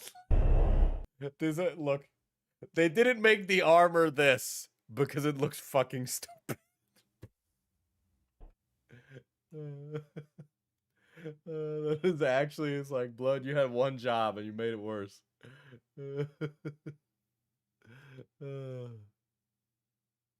Platforms have moved away from the technology, while the people who are tempted by shortcuts and who are eager to claim ownership of outcomes they have not earned or do not even understand on a technical Dude, they're just, it's all coping, dude. It's all coping. level are eager to You're just, like, cringe, dude. embrace it wholeheartedly. So in reality, me from the past... You're like, you're being passed by technology. It's like, yeah, and you'll also lose your job too, buddy. You ain't special. This hasn't led to the elevation of ideas or of art as a whole, rather the debasement of it.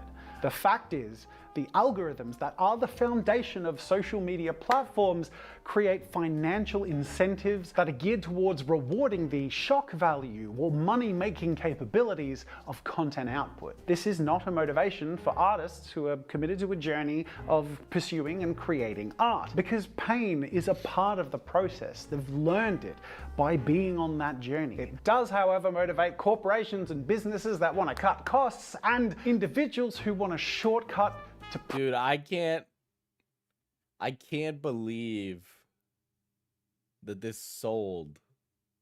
It's a website that attempts to sell AI art as if they were pieces in a fancy gallery. This is insane. $500? profit or attention. Dude, some motherfuckers are making hella bank off of just selling this to stupid idiots. or validation. And AI has provided an easy path for the creation of content that can be mindlessly consumed and viral solely through the novelty of it defying reality, rather than it being attributable to actual skill or effort on the creator's part. AI content, now widely referred to as slop, is neither compelling nor inspiring. The gorilla vlogs, the knives cutting incomprehensible objects, it's all tuned towards brainless novelty and content The gorilla vlogs, that took me a second. What? consumption purely for its own sake. Low-hanging fruit created and designed to trigger the dopamine to keep you watching. And for no I don't know who's watching this. I gotta, like, who is actually watching this? Because it doesn't do anything. Like, it's funny when Martin Luther King says he's got ice, or like when a cat shoots a giant, like, fucking water hose, you know? But it like it's the same joke after a while. no other reason. Kids watch it. Yeah. In the early days of AI art, which is a year or two ago, reaction to AI-generated art and images had a wow factor that was always going to be temporary. Now the novelty's worn off, and what's left isn't the result of people using this technology to push the envelope or inspire or elevate art. On the contrary, it's Using AI to recreate realistic Jesus. Antichrist.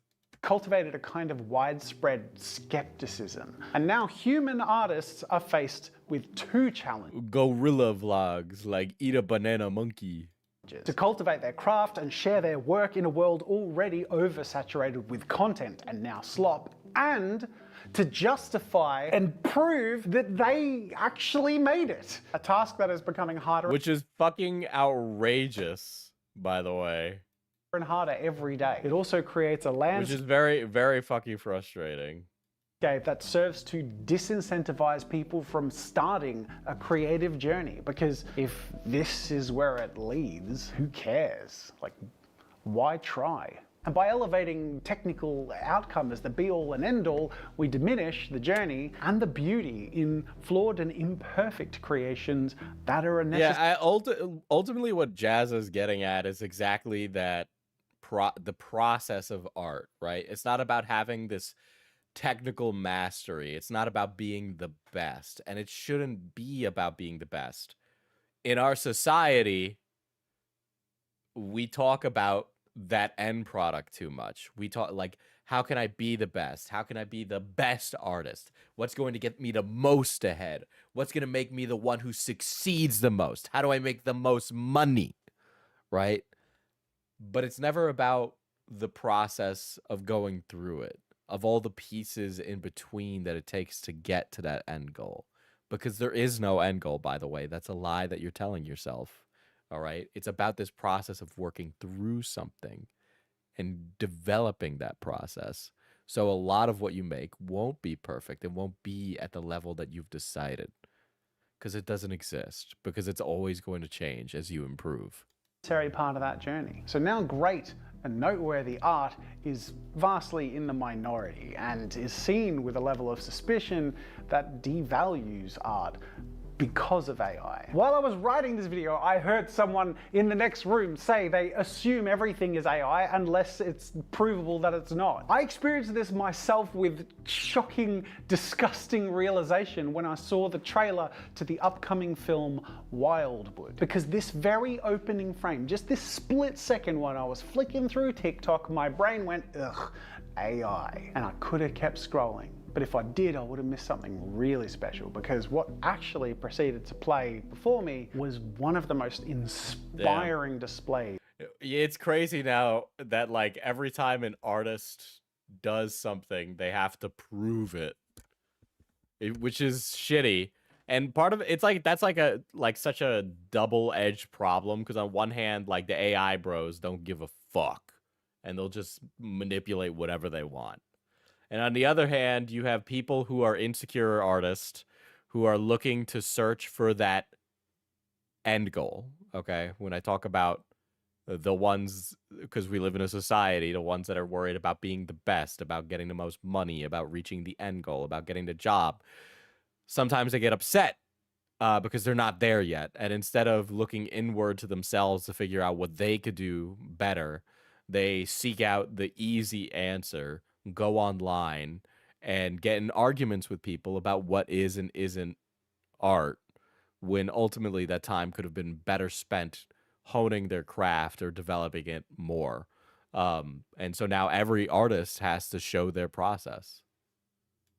Of craft and artistry I'd ever seen. Go watch the trailer to Wildwood. It's f***ing amazing. It looks so good and it makes me really want to try stop motion to a more ambitious extent. At the end of watching the whole trailer, That's listen, I've done stop motion. It is very difficult. Good luck, Jazza. which thank God I stayed to watch, I was like, oh, good.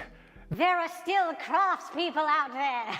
But it broke my heart that my gut reaction to the split-second first moment of seeing it was of a lack of trust, was of skepticism. And that alone is My lines are so wobbly, no one has tried to tell me to use AI.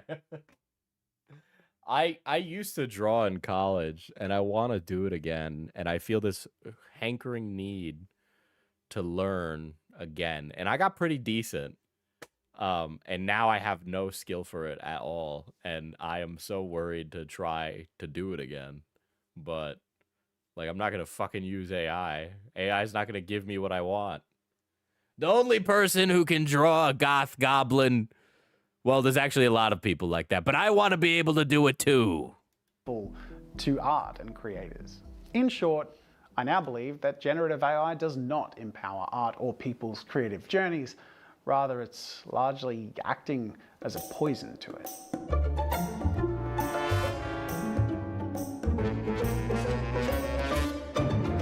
I believe AI art is intertwined with the future of art as a whole. I would agree with that statement with one minor change. AI is intertwined with the future. How about drawing streams? That could be fun.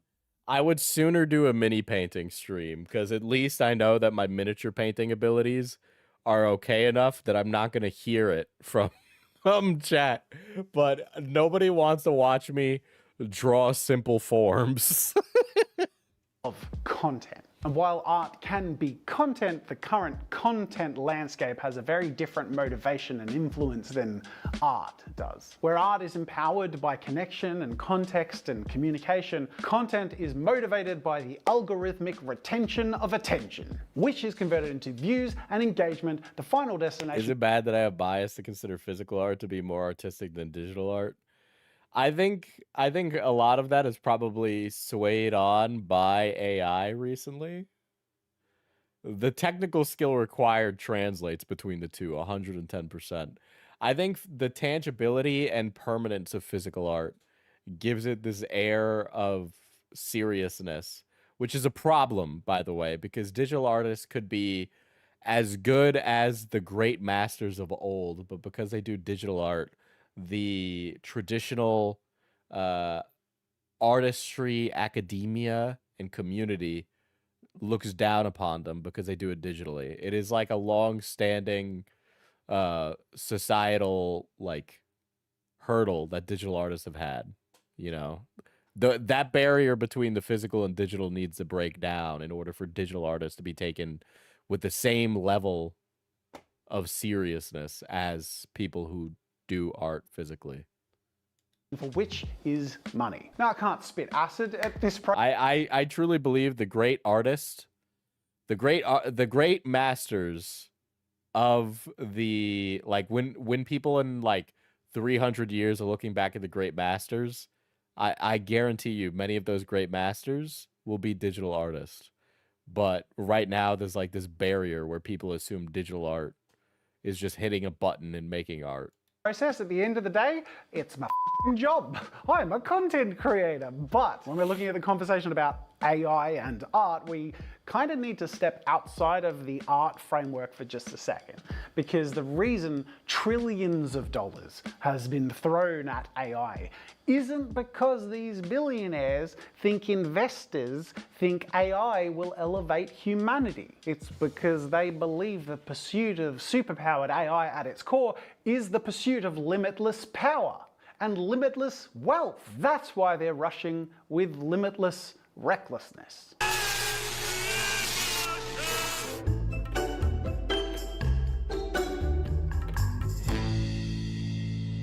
I think it is meaningful and useful to use AI as an art-making machine because art makes people think, makes people feel, and helps people talk about and engage about the human experience. This is really funny in hindsight because he's saying this in 2022 and I'm looking into my mind's eye and I'm just like, crocodilo, babadilo, cappuccino ballerina, AI tongue sahur. can be used to help us navigate this next stage. Oh, my sweet summer child.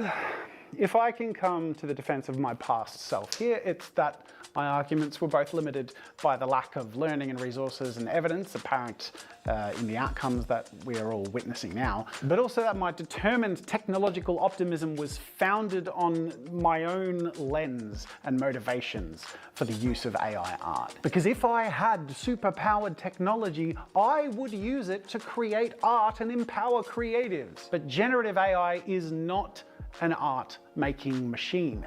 It's a content-making machine. And as we've covered, the kinds of people... Which is really important to understand the difference of. 100%. Like I said that earlier where I was like, I don't really think the way that Jazza had used AI is particularly evil or bad and that there's like much bigger fish to fry. It's because it's content. And I think some YouTubers view their... and some of it is... but a majority of what YouTubers and content creators make is content, and content is inherently lowbrow. It is easily digested. It is easily forgotten. Okay. It is what it is. There's a bottomless void to fill, and it needs to be filled because people are consuming it endlessly. That is what content does. People interested in using a content-making machines aren't typically artists, and what I mean, Jesus Christ, I'm fucking streaming right now. I am adding to the content. they produce generally can't rightly be called art. So who is this content-making machine for? Who does it benefit, if not artists? Well, surely content creators. Well, to a limited and short-term degree, yes. It cuts the time and capital expenditure that might be spent on artists. But even if you don't care about paying or crediting artists or even the quality of your output, content creators who lean and participate in the proliferation of AI are killing their own future without knowing it by flooding platforms and fatiguing viewers with slop that in the end, even their AI content will drown in the noise of. So if generative AI isn't for artists and it isn't actually really in content for creators in the long term, who is it for? Billionaires. Yeah, like literally the only person that Shad is helping by promoting his AI isn't Shad. It's dooming his children, first of all. The amount of like problems just overconsumption of brain rot media could cause is crazy. And corporations. The big But yeah, like fucking ultimately, like Shadiversity is just a billionaire bootlicker. for corporations, of course, is cost cutting. You get to spend less on humans who you lean on to create your products and services. And we see McDonald's and Coca-Cola leaping as soon as possible to create vast ad campaigns leaning on generative AI. Artists like Taylor Swift leaning on generative AI to promote her latest album. And the irony is insane. I knew I hated Taylor Swift for the right reasons. When at the end of the day, these are the people that can most afford to pay artists. AI in its current state is built on capitalism, and capitalism doesn't care about people, let alone art. It cares about capital. You know what? I'm beginning to think woke is back, guys. I think I think there's a blue tide a-coming. You better start running, Peter Thiel. Go back to your compound in New Zealand. By the way, guys, if you have one of those Ring doorbells, I'm going to tell you something right now. You might want to fucking remove it. Because Ring doorbells, as well as many other home doorbells with cameras, have been added to a network known as Flock.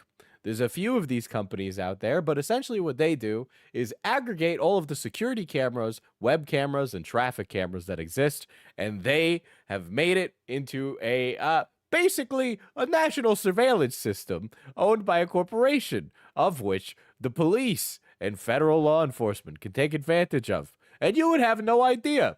They could just use it for anything. You could get this information via FOIA, but you have to apply to get that.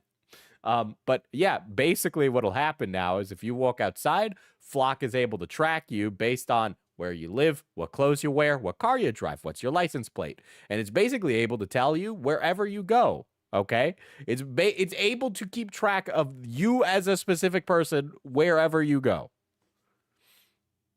Favorite comparison of AI is from Mary Making Noise on TikTok, who put it simply. And some of you want to act like. So if you got a Ring doorbell,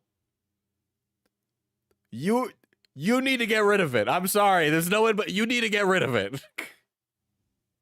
Also, yeah, probably your Alexa. Also, the schizophrenics were right. You can actually track people's bodily movements inside their home using Wi-Fi. But, you know. Children, let me put this in a way you might understand. AI is a need. It's being sold to you as this magical tool that can do anything, when in reality, it's a piece Dude, first we had the Grinch, and now we got needs. This is crazy. of junk that is ruining everything good and natural about the world. If you don't understand this reference, I highly recommend doing yourself a favor and reading The Lorax by Dr. If you don't know what a feed is, you should read the Lorax. Some of you need to read a book. We'll start with the Lorax. But replace the word thneed with AI content. It's a perfect comparison. So we're about to see a massive overhaul, and I think it's really important that we talk about it, that we're really open-minded and earnest and honest, but I believe also it's really important that we're optimistic and that we work towards the good of humanity. Finally, something I still agree with. I see it slightly differently now, but let's go with it. We are going Diesel Book Club win. Today, guys, we are reading Cat in the Hat. through a massive overhaul, and I still think it's important that we're open-minded and honest and earnest. And even with all the negative crap we've trudged through so far, I still see some cause for optimism. I believe the general reception for this vast inundation of AI slop is largely negative and fatigued, and one where consumers demand that the value of art and artists be upheld, and one where I have reliably been able to feel like I can see from the comments when something is AI. And it's not viciously said, it's just informed. And that's helpful to me. I wish the platforms would do that. They sometimes do, it's hit and miss. But the point is, all in all, people want to be aware when what they're consuming is AI, because people want to be in control of what they consume and be aware of where it's coming from. It really reminds me of like progress with consumer awareness in regards to animal welfare. Like knowing the conditions and space and living standards that the food that you're consuming comes from. Recently, Mr. Beast launched his own platform upon which he had an AI YouTube thumbnail generator. This immediately like blew up in Mr. Beast's face. Dude, unfortunately, I've come to the... Look, I don't think Mr. Beast is the Antichrist, and I think a lot of the... All right, listen. Hey, so liberals and leftists, you're not going to win anybody over by fucking screaming about Mr. Beast's wealth. It's not going to work. But if I was taking a bet, Mr. Beast has gotten money from Saudi Arabia. Okay, he's that's blood money, Mr. Beast. That's blood money, all right? Beastland was made with slave labor, and there's no way it fucking wasn't. generation tool, and this was met with immediate and firm backlash. People voiced their frustration at the fact that this tool would take away human work that could do a better job of this, and also that, frankly, the outcome would, if successful, just continue to fill their platform with more Beast of the is same. also a huge crypto bro. Well, that's yesterday's bugbear, you know. Slop, just in thumbnail form. And it was this public's response which caused MrBeast to disable this AI tool and publicly acknowledge that the tool was fundamentally hurtful to... It's annoying that the peak of like MrBeast criticism was when it was like MrBeast builds a well for people that don't have access to water, or like MrBeast makes somebody not blind anymore. And you had some glup shitto on Twitter being like, this guy's fucking the devil.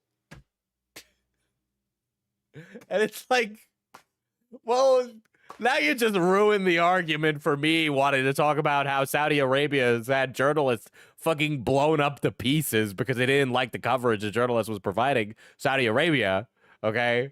Which really happened. Or how about the Saudi royalty that have come over here to the United States and then asked their security, who are American, to kill people, which is a thing that happened, okay? These things happen. They do that. There's royalty in the world that want people to be killed.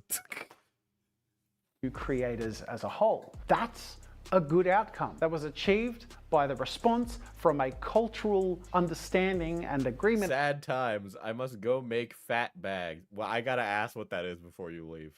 That has developed from people who were jointly fatigued by the unrelenting proliferation of AI slop in their content feeds. This and other examples like it show that if there are enough people who want to limit the ever-grasping reach of AI, that we can push back with some degree of success.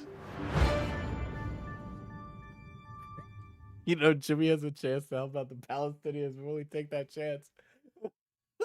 I can't even imagine the fucking firestorm discourse that would happen if MrBeast got involved in that. Artificial intelligence will evolve to be no less than the next phase of humanity. I agree. AI will definitely define our next. I locked 10 Palestinians in a room. The first one to escape gets $10,000. Phase of humanity. The outcome is unknown, and it will likely take place over a roller coaster of events, including possible. It's kind of crazy that MrBeast was able to give that paraglider to Hamas. I don't know how well that's gonna do. I mean, they wouldn't do it twice, right? Like, they wouldn't do it twice. Complete economic collapse if, of course, AI is the bubble that many experts say it is. So, I'm not optimistic or trusting by default anymore, but I believe in being open-minded now as much as I did 3 years ago, and I think it's clear that I meant it when I said that I believed in being open-minded because, well, I changed my mind. Which means if I'm no longer for generative AI and I am in fact against it, then I must ask, what if it ain't broke, would it take for me to once again change my mind and be open to being for it? Well, generative AI is just a subset of AI as a whole. So in order to share what I think AI art would need to be for me to accept it, I would need to step out into talking about what AI as a whole would need to be. Bear with me because I think this is going to start to push at the edges of believability. I believe for AI to truly serve humanity, it needs to be guarded against unrestrained capital pursuit. well, unfortunately, we live in a cyberpunk dystopia, so I don't think that's gonna happen, and I'm sorry, I don't agree with that personally. So take, for example, the strides being made in the world of medicine. Google is developing AI models of identifying cancer at least as good as professional oncologists. And more recently, one of its models helped develop a method of turning cold tumors hot, which could in theory lead to much earlier identification and treatment of cancer. Now, this is still untested to a great extent. I would hope. I would hope, but if the billionaires pull out the ladder from under everybody as they're doing right now, then the only people that are going to be able to have access to such amazing medical care are the ones who can afford it, which will not be everybody else. Remember, if you're in a chat, you could be fucking poor instantly tomorrow, and you're not Elon Musk. You're not. You go to a job, okay? You do not have a family that has an emerald mine that was funded by apartheid. We've also seen massive strides with AI-dependent surgical robots, which have the near-term potential to perform complex... That's a crazy image, by the way. That thing that the little guy was putting stuff on. That robot was crazy. Minute surgeries with more precision than human surgeons. Now, while of course there's capital incentive behind the layers of this stuff, at the end of the day, the core motivation of the AI that's being produced and developed here shares the same goal as the medical field it's entering, and that is successful surgery and treatment and diagnosis of diseases. Now that's all still very early days, but it hints at some of the cool possibilities of things that could revolutionize medicine and science. Emperor willing, but because this is all done by the private sector, you know, I don't know. Yes, chat, you can be poor by giving money to FPS Diesel.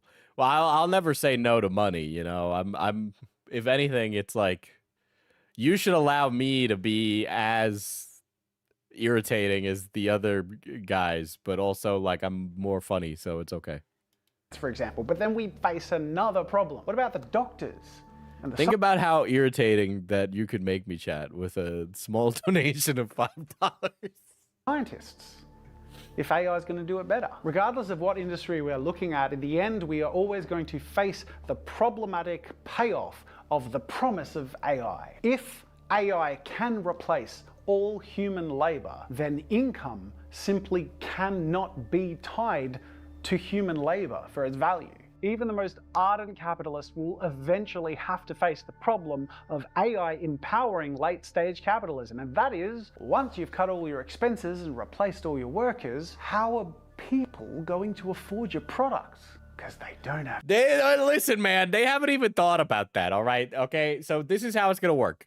We're going to divide up all the portions of the world into corporate-backed city-states, okay? I suggest a name for the West Coast superstate of Night City, all right? We will have an East Coast superstate. We're going to turn the East Coast into Mega City 1, okay? That'll be the East Coast. And then in between, we're going to bomb it. Nuclear bombs. And then England, I think we'll give England back to Big Brother and they can go 1984 on that stuff. Welcome back. They did surgery on a grape. Where else? They don't really pay attention to the other ones. Oh, what do they call the city in Neuromancer? Come on, Greg, you've read books. What's the city in Neuromancer called? It's not Nippon. Oh wait, no, they call it Night City in that too, but that's a slang word for it. It's on the tip of my tongue, dude. Anyway, for those of you that have never read Neuromancer, and this is also super fucking crazy that this is what happens. The mega city in Neuromancer is like a combination of Tokyo, South Korea, and a little bit of China. Right, and it's basically Chiba. Yes, well, it takes place in Chiba, right? Where are the booby stickers, Diesel? How am I supposed to disappoint my friends and family? The ones that I'm selling, I think we're working on it. Ninsei, I think it's Ninsei, right? But it's like they take this like Southeast Asia part of the world, and it becomes a humongous mega city. Stretched over the ocean with ports. And so it's like South Korea, fucking a bunch of them all stuck together. It's crazy that you would ever do that. It's also insane. Just the cultural ramifications of such a thing are wacky. If you bomb the Midwest, then Q and I won't be around anymore, D. How could you? I didn't say I was going to do it, but like, you know, somebody might. At least now you got like forewarning. You can do something about it, you know? Like, you don't need to be presently there when it happens. Jobs. I believe. Did you know that in cyberpunk lore that as the United States was falling apart, they went to war with South America? I'm just saying, stuff's looking really interesting in Venezuela. That a world which the corporate war that Johnny Silverhand fought in, he was in South America. That's where he's a veteran of the corporate war that took place in South America. effectively replaces human labor with AI must be a world which guarantees income and basic human necessities in order to function. At the very least, some kind of universal basic income, which ardent capitalists hate because it sounds an awful lot like socialism. And yet we all know that The fourth one, yes. capitalism is just selective socialism. This seems to have got very political, but at the end of the day, AI art is AI, and AI is intrinsically tied with politics and humanity. So, how might generative AI look if it were actually an overall good part of our future? I can imagine something like a tax, or if you hate the word, license, where powerful Gen AI tools are freely available to businesses and people, but the works that are produced with them or the businesses that use them are required to contribute a chunk of the profit to a resource pool that is then redistributed to universal basic income or to verified human art projects. And in These are wacky times to live in. I can't. If you were to, like, a 16-year-old Diesel, first of all, wouldn't be able to understand any of this. But, like, I can't. Let's go back to when Diesel was racist. There is no universe where Diesel would even see this as a conversation happening. Okay? There's no world. Because it just wasn't something that was being even discussed. Like, one hopes something more equitable rises from the ashes of the impending apocalypse, but I'm not a doomer. I'm smoking the hopium pack, okay? that sort of scenario, AI is then actually empowering people. And the fact that it's built on the skills of humans gone by actually is contributing to an overall greater good. If it's contributing to everyone's finance. Do you think that's stock footage, or that lady actually knows what she's painting? Or is it just like, hey, I don't know, Cindy, put on the headphones and start fucking just doing a bunch of shit on the fucking brush? Financial well-being and sustainability, and actually empowering the leisurely pursuit of art, while limiting people who would use 16-year-old me was too busy jamming to my emo music and worrying about exams. Yeah, I mean, at 16, what was I doing at 16? Oh, Gamergate, never mind. I was one-shotted from the day I was born. But, like, the whole concept of any, like, socialized anything is, like, was such a foregone conversation in the world of, like, post 9/11 America.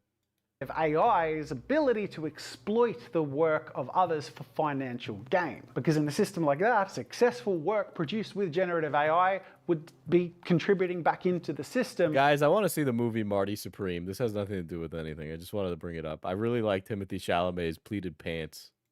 That is feeding people. I'm not an economist or a historian or expert in any degree, but there are certainly systems that don't exist and may not even be realistic, at least not today, that are worth talking about and thinking about.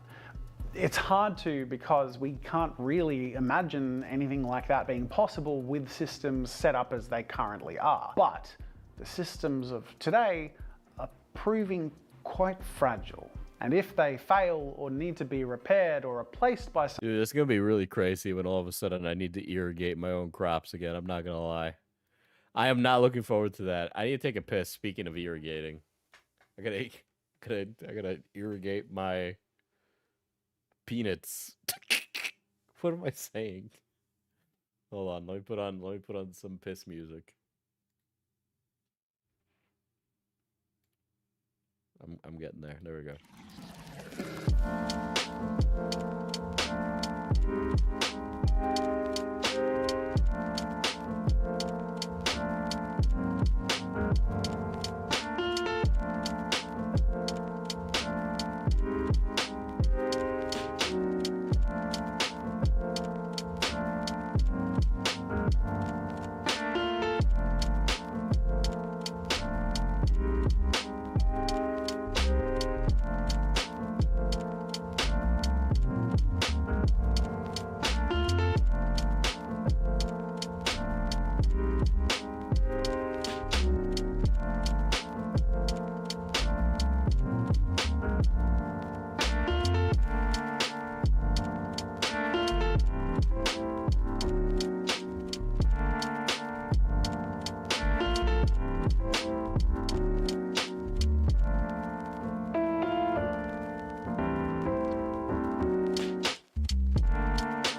Hello, I'm back. I'm back. Did you guys hear that T-Mobile accidentally leaked every single customer's phone number? What the fuck? Holy shit. I just felt the weight of time come down on me all at once, realizing I was 16 7 years ago.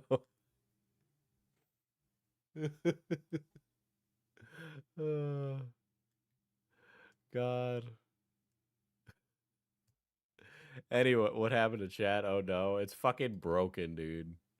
Anyway, so I didn't even know that Shad put this out a month ago. It did 0 numbers, by the way. But Shad has a video on slop content. And I'm very interested to hear what the AI guy has to say about slop tent. On the inverse side, evil Jazza. Even comparing him to Jazza is something. But yeah, I think Jazza's video is very good. I understand that we watched all of it, but I think you guys should give Jazza's content a look-see if you've never watched his stuff before. He has a lot of stuff, and like, I like Tabletop Time and those guys, and I love a fucking miniature paint. He just seems like a really nice person and 100% deserving of his success. Now, on the other hand, somebody who's not deserving of their success. YouTube cares not from whence the views come, only that they flow without cease for all eternity. Korn would be fucking furious with what you're saying right now, buddy. Okay? Korn does not like sissy bitches. Okay? You see, the more easily consumed content YouTube pushes into people's feeds, the more views it gets. Guys, all this generated AI slop is a real problem for us, he says, as he approves of it. So, just like an insatiable beast, it wants more content like that on the platform than anything else, regardless of the quality of that content or the content that people actually want to watch, because YouTube has realized something rather depressing. People will consume utter slop-grade content if it's even mildly interesting and forced in front of their faces enough times. Shad was a part of Tabletop Time for a bit. I was looking forward to that RPG Jazza and Shad were making. Well, sometimes things are better left dead. This has been the case for YouTube's whole existence, because you must admit that the most viral videos from the very beginning were mostly complete slop. Be honest with yourself, the early viral... They were complete slop. All right, listen, buddy. We gotta view these things in their cultural context, okay? The people, first of all, you couldn't upload over a 6-minute video fucking 12 years ago, all right? You couldn't upload videos that long. Second of all, these are like cultural touchstones. Like, how do we talk on the internet? We use memes. High-tier entertainment. They weren't intellectually satisfying or edifying stuff, or well-edited or well-produced by our modern YouTube standards. And also, yeah, they weren't well-produced or any of that, but that's not what what slop is, 1. 2, people made these things simply for the love of making things, which is something you don't understand, you fucking Philistine. I don't think I'm using that word correctly, but I'm going to use it because it sounds very good in that context. The interesting thing was that as YouTube grew, the content actually begun to improve, and that attracted more views than the cringe slop of yesteryear. And people would subscribe, so they would get... The thing is slop is a very, like, general term, right? If I'm going to quantify it in any way as a YouTuber who's been doing this as long as Shad, right? Slop is when you make something with very little regard for the end product, with intent to generate clicks. An easy way to generate clicks is by generating outrage. We have turned outrage into a manufactured piece of content to consume and allow people to feel a sense of belonging by being mad. Recommended the content that they liked in the future. But here is the thing. Good quality content You have a guest editor on this? Why is it edited like a jar video? takes more time to make, and with slower content production means not as much content being fed to the beast. This might have been fine if not for the rise of another indifferent, insatiable beast that threatened the first one. TikTok. TikTok benefited from I don't know about that. a format that embraced cringe slop tier content. Cringe and slop tier content. This guy's just old. Oh, Unk, why don't you take yourself down to the fucking Unk factory, bro, and clock in some hours at the Unkening, dude. Holy shit. The value of content is low. It's low, okay? I don't even... Content is all lowbrow, okay? It's not highbrow content. YouTube has never been about making highbrow content.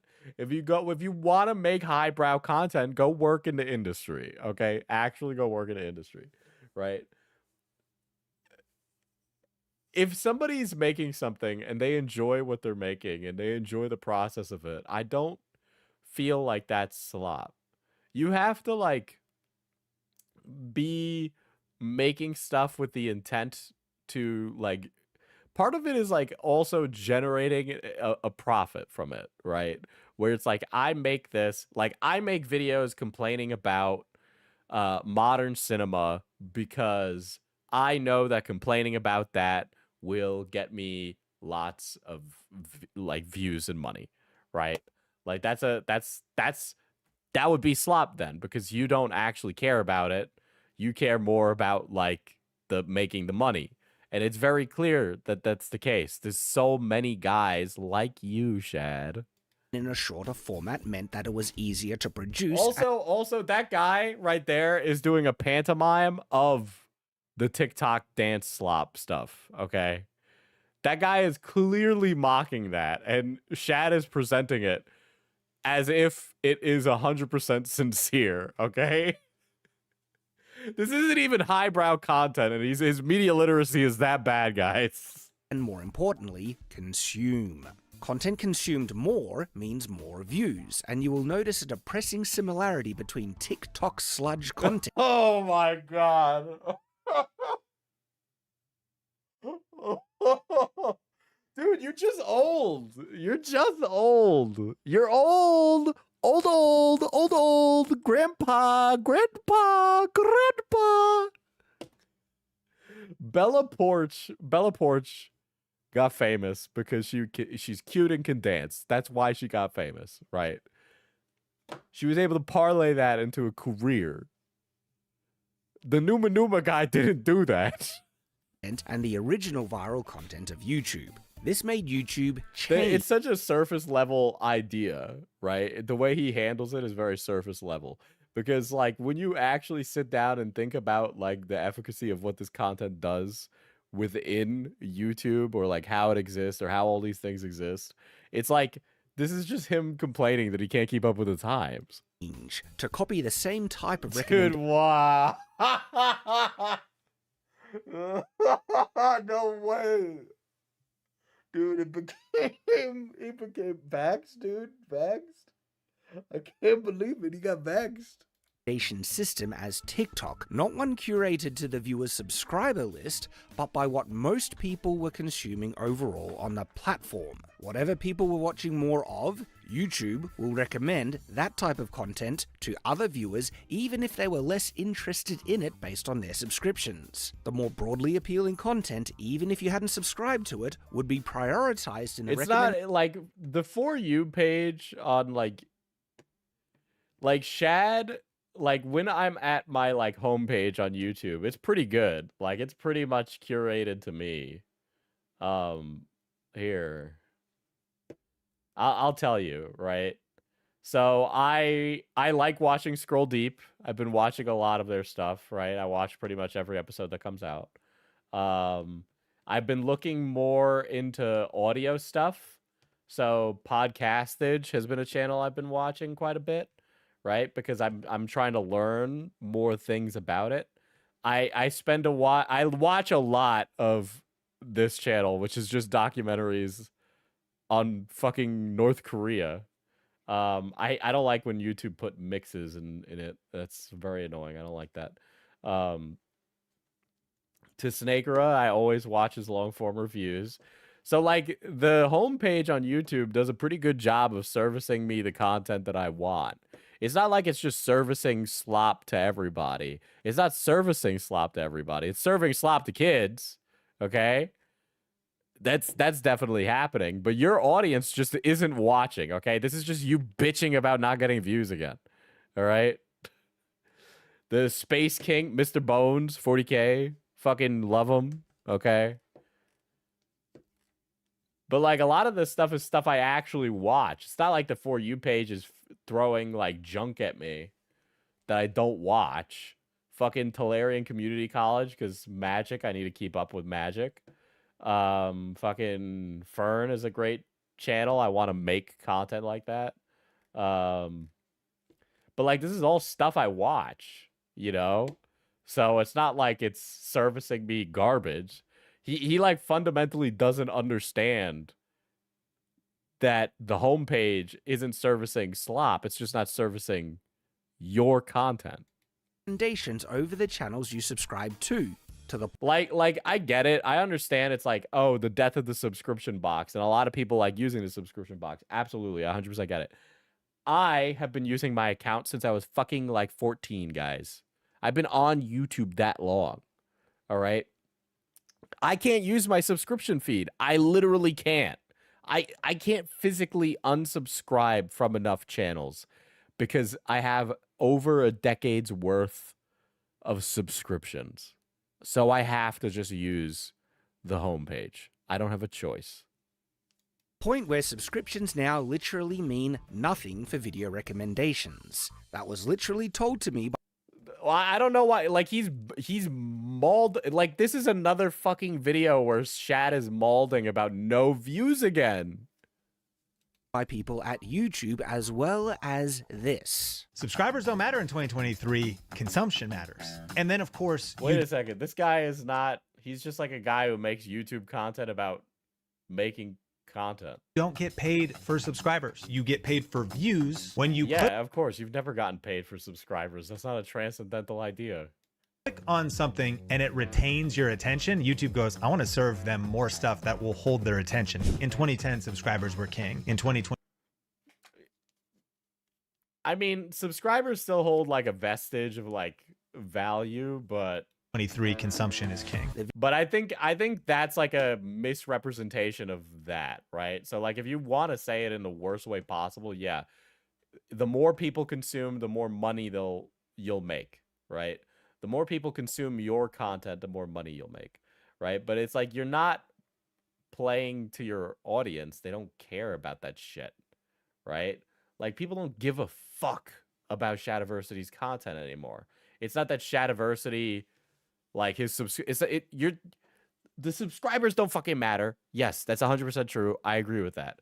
But like saying like consumption like it's a bad thing. It's like, okay, people come in and they watch in large sessions, right? This channels, I watch like every video on their channel and then didn't fucking subscribe to them, right? It's just like, this is just him bitching that he's not one of the big guys anymore. Videos on my channel, as well as every other niche interest channel on YouTube, now have to compete with every other video on the platform. They're not competing with every other video on the platform. You just fundamentally don't understand how the system works. They're not feeding you into the same feed as the people who like to watch dancing and fucking makeup tutorials. They're not feeding you into that. They're feeding you into the same feed of people who are interested in medieval history, in swords, in all of that. Okay. And if you're not providing content that people who like medieval history like, then they're not going to watch your content. That's what it is. Like, I don't, that's not, it is literally a bro fell off. Like, that's it. Look, I like watching medieval history. I love it. There are other medieval history YouTubers that I like to watch. All right? Doesn't subscribers give at least an estimate of views, though? I'd expect someone with 1 million subs to have more views than someone with 1K subs. Generally, yeah, but I've seen plenty of evidence to the contrary, too, as well. I've seen channels with like 100 subs crank out a video and then it instantly hit 1 mil. And then I've seen some that are 1 million plus sub YouTubers that barely crack 50K, you know? So it does matter in how many people can possibly see your video, but it doesn't mean you will have that many people see your video. But it's like Shad, like I like the kind of content that Shad would have produced, but I'm not learning anything about medieval history. I'm not having my like knowledge of the subject enriched by his content. And I don't really give a fuck about if he made a katana or if the sword fighting is accurate or not. Like that's like, yeah, I mean, I guess if I was like fucking 14, yeah, but like not now. There's tons of channels that do medieval history and do really well. So it's not like Shad's competing against the totality of YouTube. He's competing against guys that just make the content that people want to see. You may think that this was always the case, but it actually wasn't. It used to be that videos on YouTube more predominantly competed with the other videos from creators that people were subscribed to. The number of creators that people are subscribed to is a much smaller pool than literally every video on the platform. And when people were given... You know what this is? This is he just has an ego. It's just an ego thing, right? Because he's like, oh, they're not... My content's not being fed to my audience. Oh, they must be watching garbage. They must have all decided to watch garbage instead of my based and amazing content. It's like... Maybe you just don't make good history content. All right? Like you're uneducated in medieval history. Why the fuck would I want to watch you? More curated recommendations on the home screen based on their subscriber list, it created an environment where niche and higher quality content... I still have tons of like my subscriber list show up in my homepage. That took longer to make could thrive and be competitive with even the most popular slop content on the platform. This was because YouTube used to take into account what users told it they wanted to see based on those subscriptions, notifications, comments, and likes. Now, YouTube is wholly focused on generating the most views on the platform as possible, regardless of what... Look, I know people might not fuck with the homepage. I think it does a really good job of curating it, okay? YouTube does know what I like, and they are pretty good at it. I don't know if that's the same for everybody else. I know that I have had a pretty good experience with it. I think it's in a really good spot right now, honestly. That's not one of the problems with YouTube. The AI content, 100% a problem, and they need to do something about it, and they have been doing something about it. But this is not a problem. This is a skill issue. This is a skill issue. Users actually want to watch. YouTube is not interested is like in you're old and fucking lame. Best user experience and what people want. It is only interested in money and views. Now you might be this guy's like, I would thinking, how is this killing off niche content YouTube channels? Well, let me explain. There are two types of content on YouTube. This is broadly like appealing, this is literally, which means videos that have a higher chance of appealing to a wider audience. I don't even think like the whole broadly, look, everybody falls into a niche, a genre, okay? So I think if you say something is, I need a better understanding of what broadly appealing means. And then there are niche interest videos, like the videos on this channel. videos that will never be more appealing to a huge audience, but to the smaller group of people who are interested in this topic, these videos are much more appreciated and liked. So, let's say a person has an 80% likelihood of watching a niche content video in— This is too, first of all, this like entire argument you're presenting is so fucking broad. It's so fucking broad, right? Because what type of niche content? What quantifies as broadly appealing content? Like, what is the broadly appealing video in this question? What is the niche content competing against? I don't get served up Mr. Beast videos.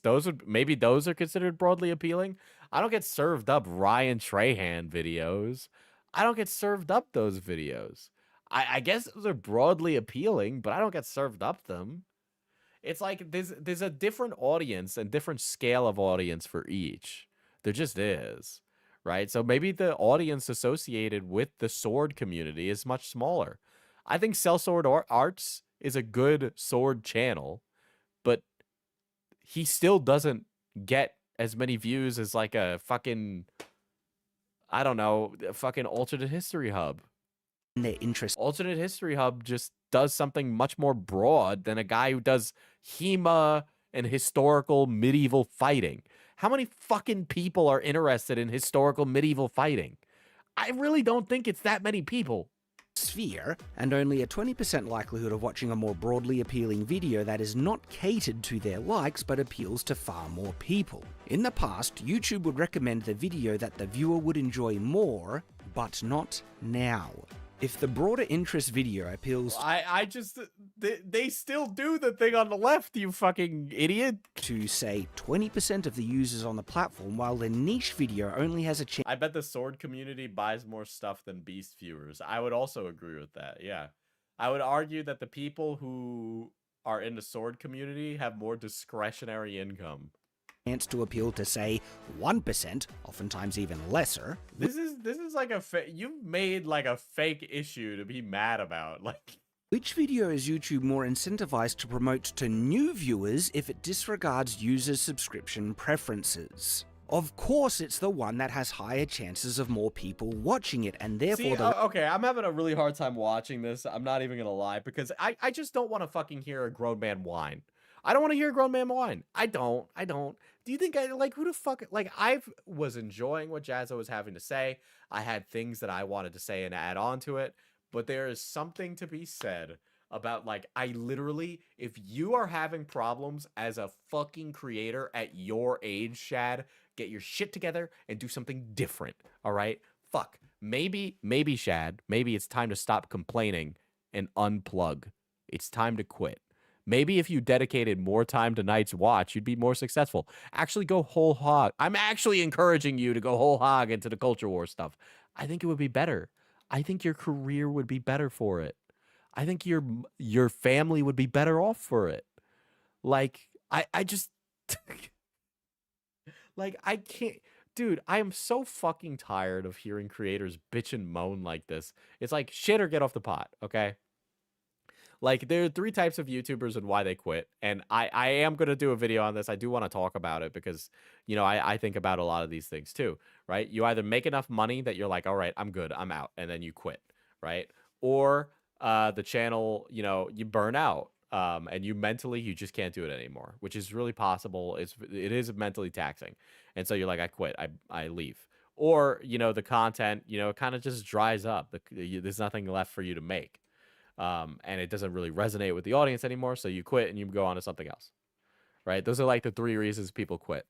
And then the only other path are the people who stick in it and try and blame everything else but look inward at themselves.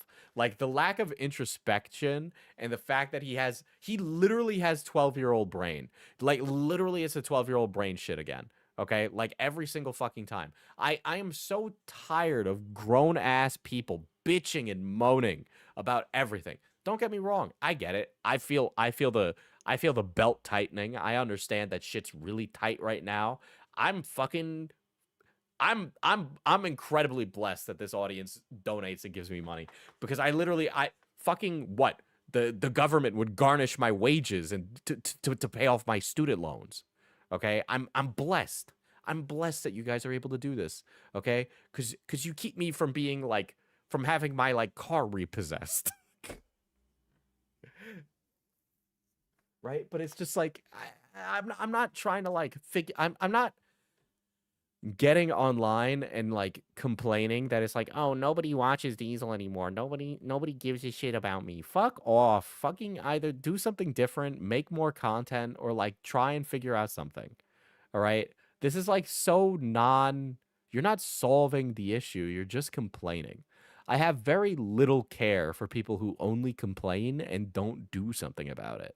Like, he had something with Night's Watch, but he's just not putting out enough content to keep that going. He should put out a video every weekday on Night's Watch. And if he did that, Night's Watch easily would crack 1 million. Easily. All right? It doesn't need to be good, but the quartering is floundering these days.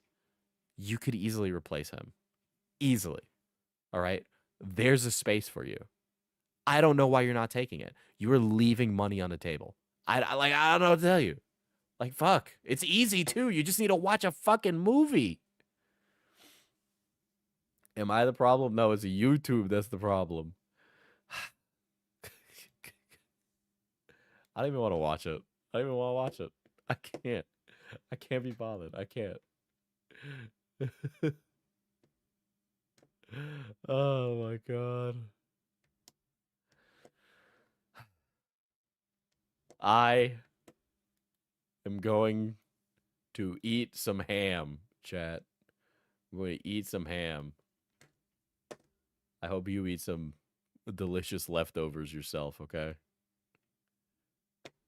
I'm fuming. I'm fuming at that. That made me so mad. All right, good night.